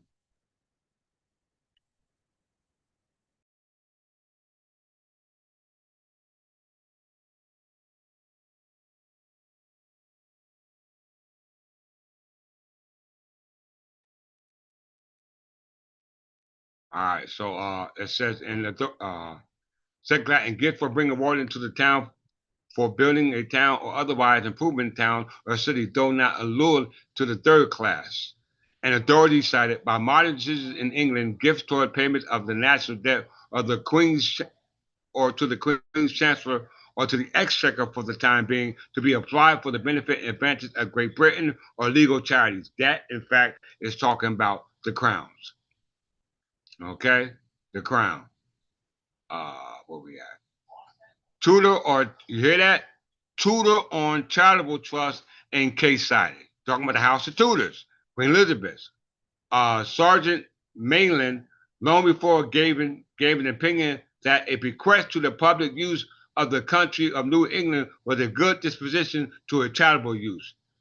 And it may be mentioned as evidence of use of the word charitable by the founders of Massachusetts that it was applied by the Massachusetts Company in 1628 before they crossed the ocean to the common stock to be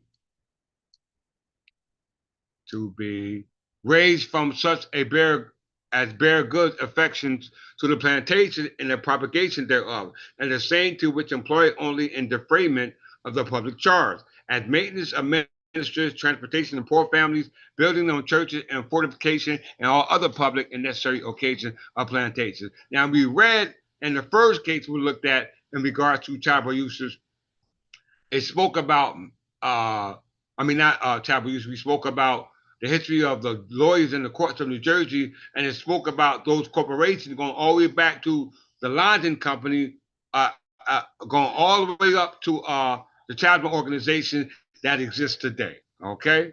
But none of them live up to the true meaning of what a charitable trust or a charitable organization is actually supposed to be doing as established by the standard, which is Elizabeth I.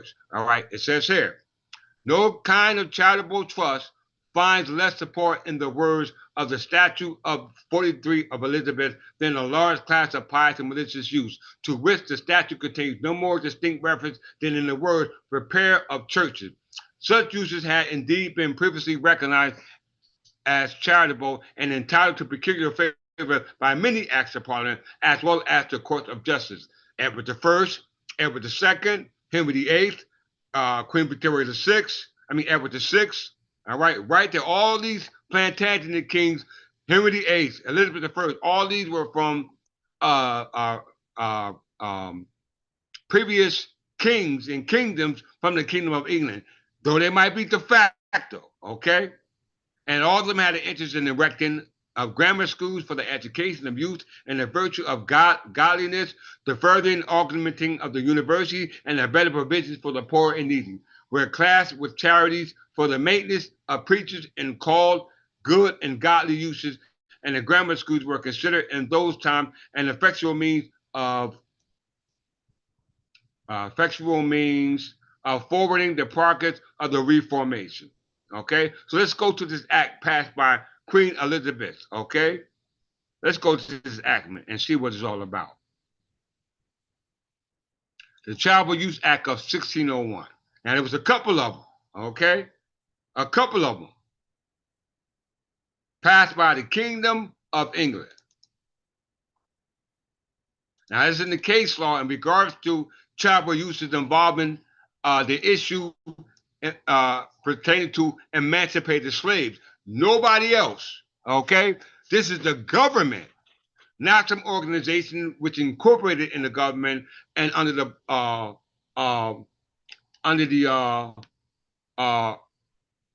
purportness that they're acting in a charitable manner. If it don't go back to this statute, it's not based upon charitable use, okay? You're fraudulent. You are for profit. You're a 501c3. Not just these charitable organizations, but churches as well. Churches are supposed to be charitable churches. You shouldn't be collecting from the people. Okay? You should be giving to the people. The only way you're giving charity is all the money you're getting on Sunday. Okay? Very important to understand the difference. All right? The Charitable Use Act of 1601, also known as the Statute of Elizabeth. That's the same statute we're talking about in reference to an act of Parliament of England, all right, in reference to emancipated slaves. That's what that case only dealt with. Those charitable institutions that would assist us when we were emancipated by slaves. An act passed by a statutory legislation by an act of the King or Queen of England, all right, from the House of Tudors. It was repealed by Section 13, quotation 1 of the Mortmain and Charitable Use Act of 1888 by Queen Victoria. Okay, very important. The charitable use of 1601 all the way up to what we call 1888. Okay, and those charitable uses stem from what we call the Statute of Mortmain, because the Statute of Mortmain and charitable use of 1888 goes all the way back to the Statute of Mortmain passed by Edward I of the Plantagenet Crown. Okay, very, very, very important. Okay, as we see here, 1601. Let's go to the Mortmain Act of 1736. Not that one. 1888. Let's go that one first. Passed by Queen Victoria. All for the same purpose intent. Now, if they're not doing it based upon the purpose intent as the one in 1601, then that means you are fraudulent. Okay? you are fraudulent. And I'm about to show you the fraudulent charitable institutions that they had back then and the ones you have now. Not all of them, but some of them. Mortmain and Charitable Use Act. What does Mortmain mean, first of all? What does that mean? Mortmain.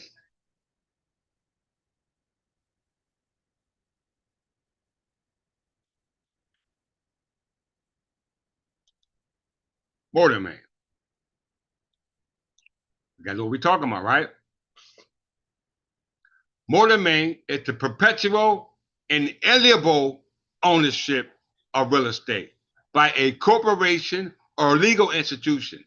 The term is usually used in the context of its prohibitions, meaning limited.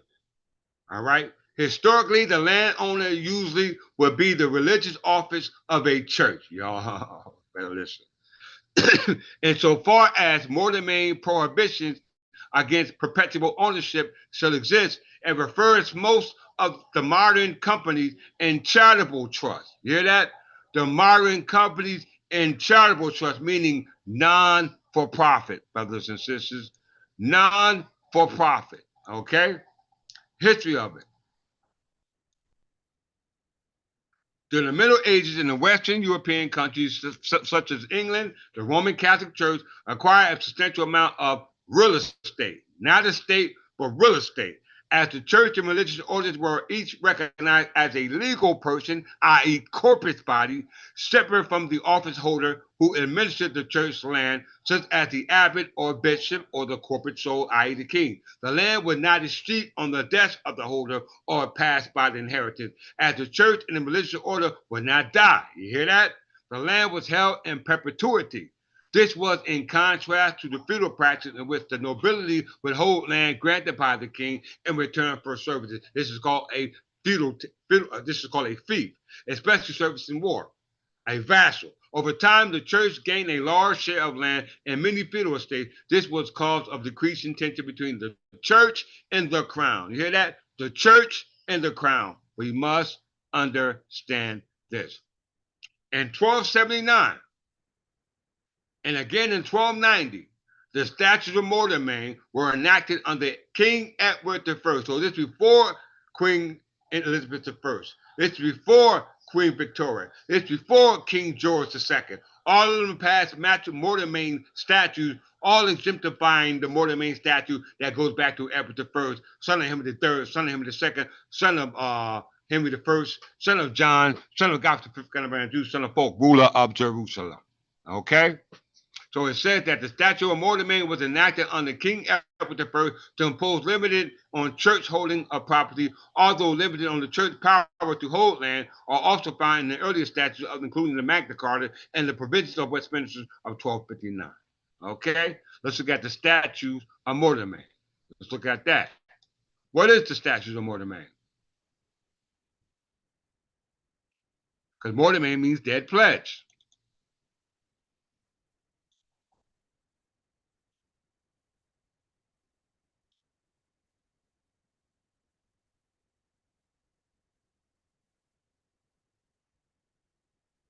Right here. Alienation in the statute of Queen of Pretorius. All right. This is why the Statute of Mortmain was passed.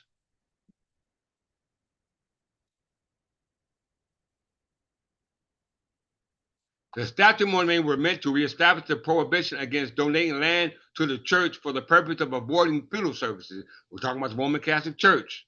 A prohibition which had originated in the Magna Carta in 1215 and was specifically defined in its 1217 issue. But King John, the original signatory of the Magna Carta, died the following year, and his son Henry III did not enforce the proscription, and to the contrary, showed great deference to the church.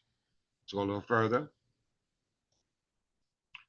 Henry's son, Edward I, desired to reestablish the precedent set by 1215 and 1217, issued in the Magna Carta. The Statute of Mortmain thus provided that no estate could be granted to a corporation without a royal consent.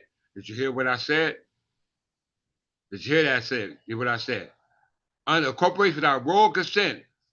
Royal consent is by way of consent by the king or one of the king's officers, okay? So if you are for profit, 9 times out of 10, you did not consent. If you're a charity, then you did consent because you're doing the Lord's work. However, these statutes proved ineffective in practice, and the problem of the church land persisted due to the development of the device of the Statute use, which sidestepped the royal courts and began in the ecclesiastical courts. The development of that law of trust, which separated the legal ownership from the right of occupation or the use of land. This issue was only resolved in 1535 when King Henry VIII dissolved the monasteries, called the dissolution of the monasteries, confiscating all monastic land for the crown, though the bishops remained endowed with much land. Did you hear that? Alienation of the Statute Queen Praetorian.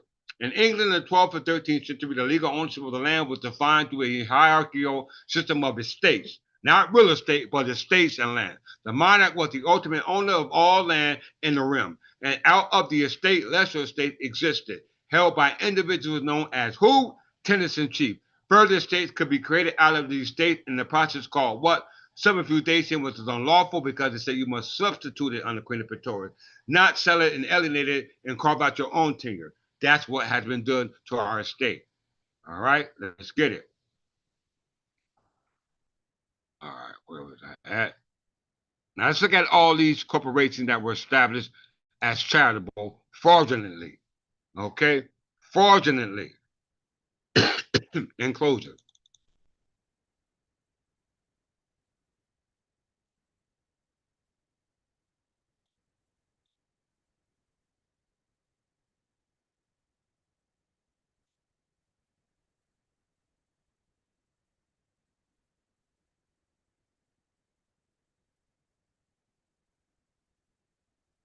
In closing, charitable organization that existed back in at the time of the founding of this country consists of what? One of them, American Anti-Slavery Society, American Colonization Society, Free Produce Society of Pennsylvania, Friends Associated for the Aid and Elevation of the Freedmen. Okay, this all goes back to the case we just read about. New York Association of Friends for the Relief of Those Held in Slavery and Improvement of the Free People of Color, New York Society for Promoting the Manumission of Slaves and Protecting such of them as have been or may be liberated, the Pennsylvania Anti-Slavery Society, the Pennsylvania Hall of Association, the Pennsylvania Society for Promoting the Abolition of Slavery. Who else we got here? Pennsylvania Yearly Meeting of Progressive of Friends, Philadelphia Free Produce Associated of Friends, the Underground Railroad, Yearly Meeting Congressional of Friends. These were all the so-called charitable institutions that were created that didn't really give charity as established by the law. They made up their own laws to establish some type of charity to cover the charity that should have been given, okay?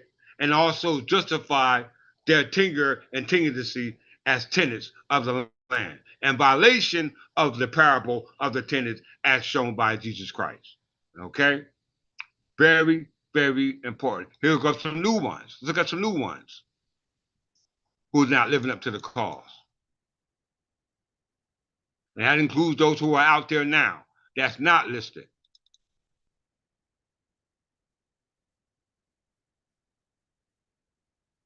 The best nonprofit organization supporting national slavery and human trafficking prevention month.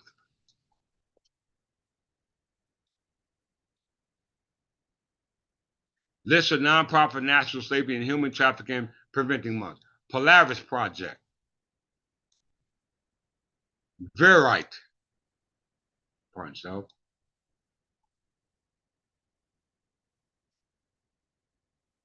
Verite.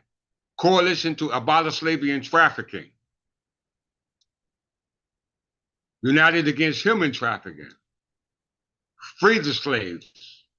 Who else was that? And the Human Trafficking Legal Center. Okay?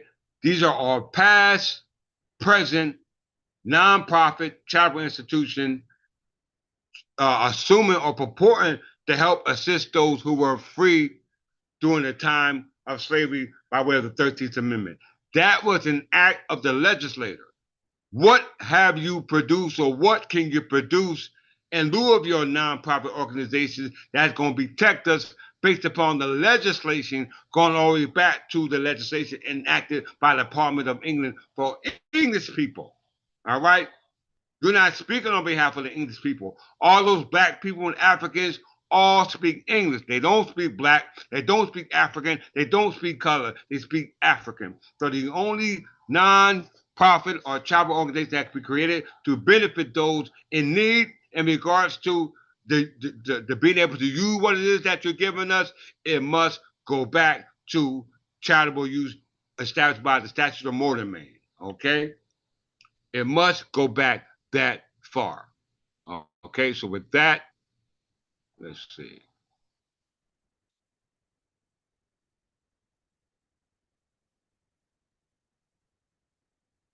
I covered everything. Yeah, I think I covered everything.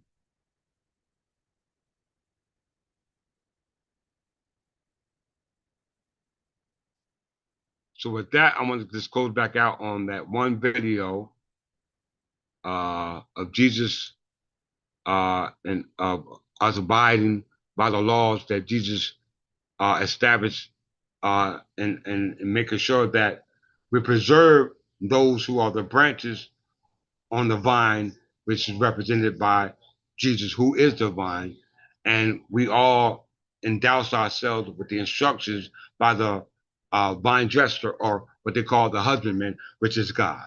Okay, I'm going to play this one more time before I close out.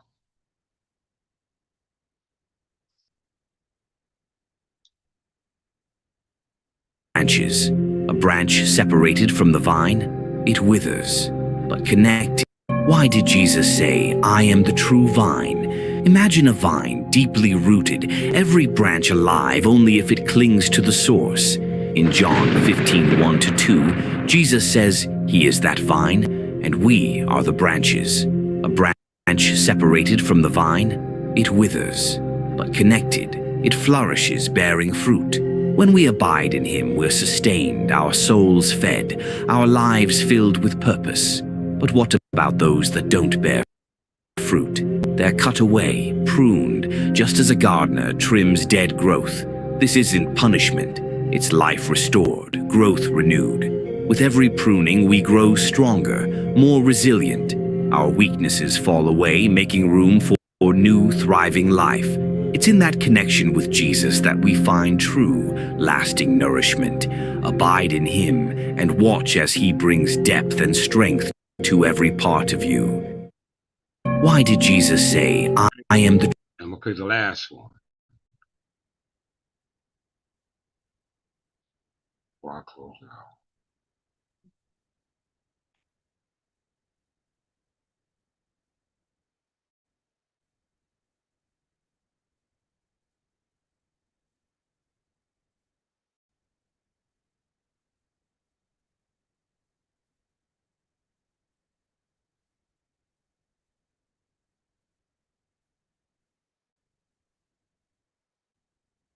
But just one more time.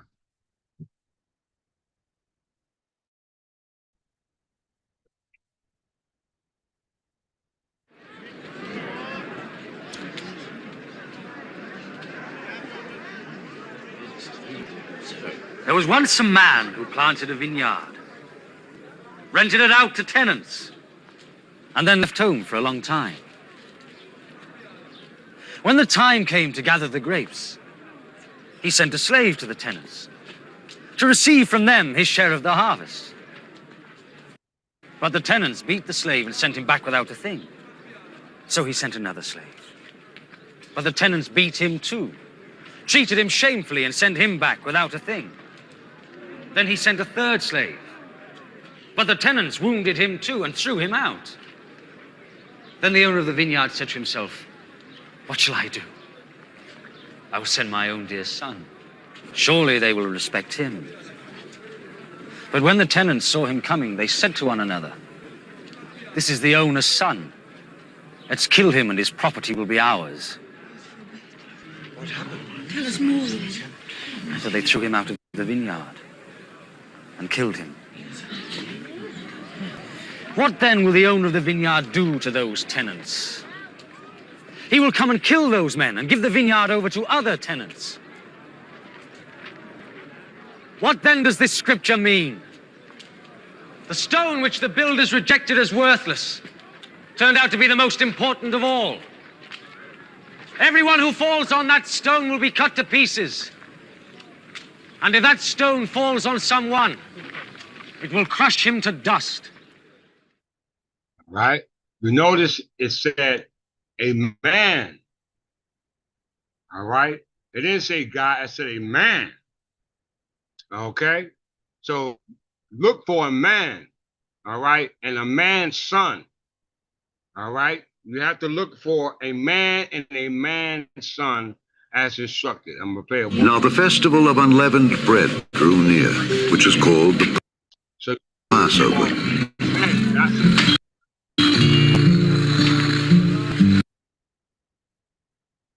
Listen what he said.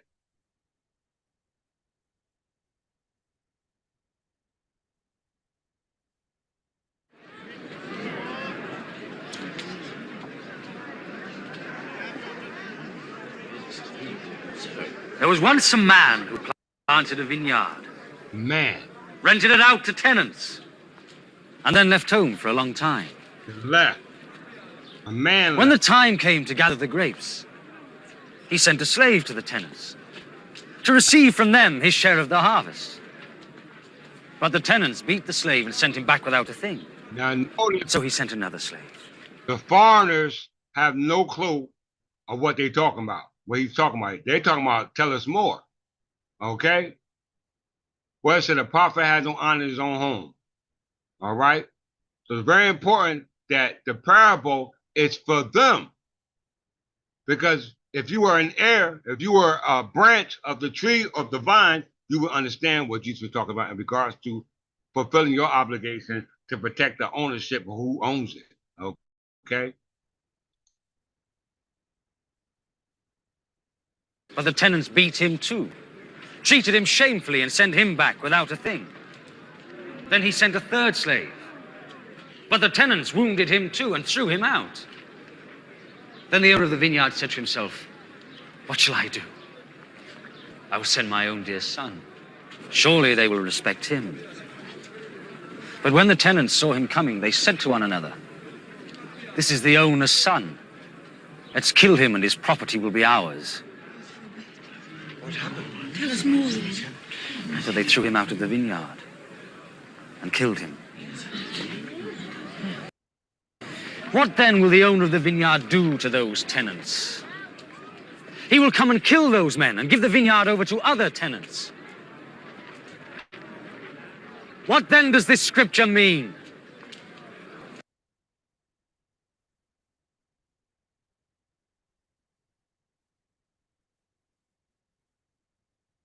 The stone which the builders rejected as worthless turned out to be the most important of all. Everyone who falls on that stone will be cut to pieces. And if that stone falls on someone, it will crush him to dust. Okay? So with that,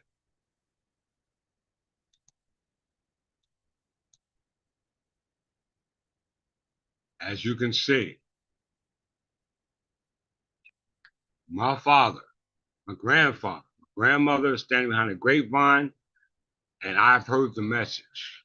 Okay? I've heard the message. 1 second. Joy is life.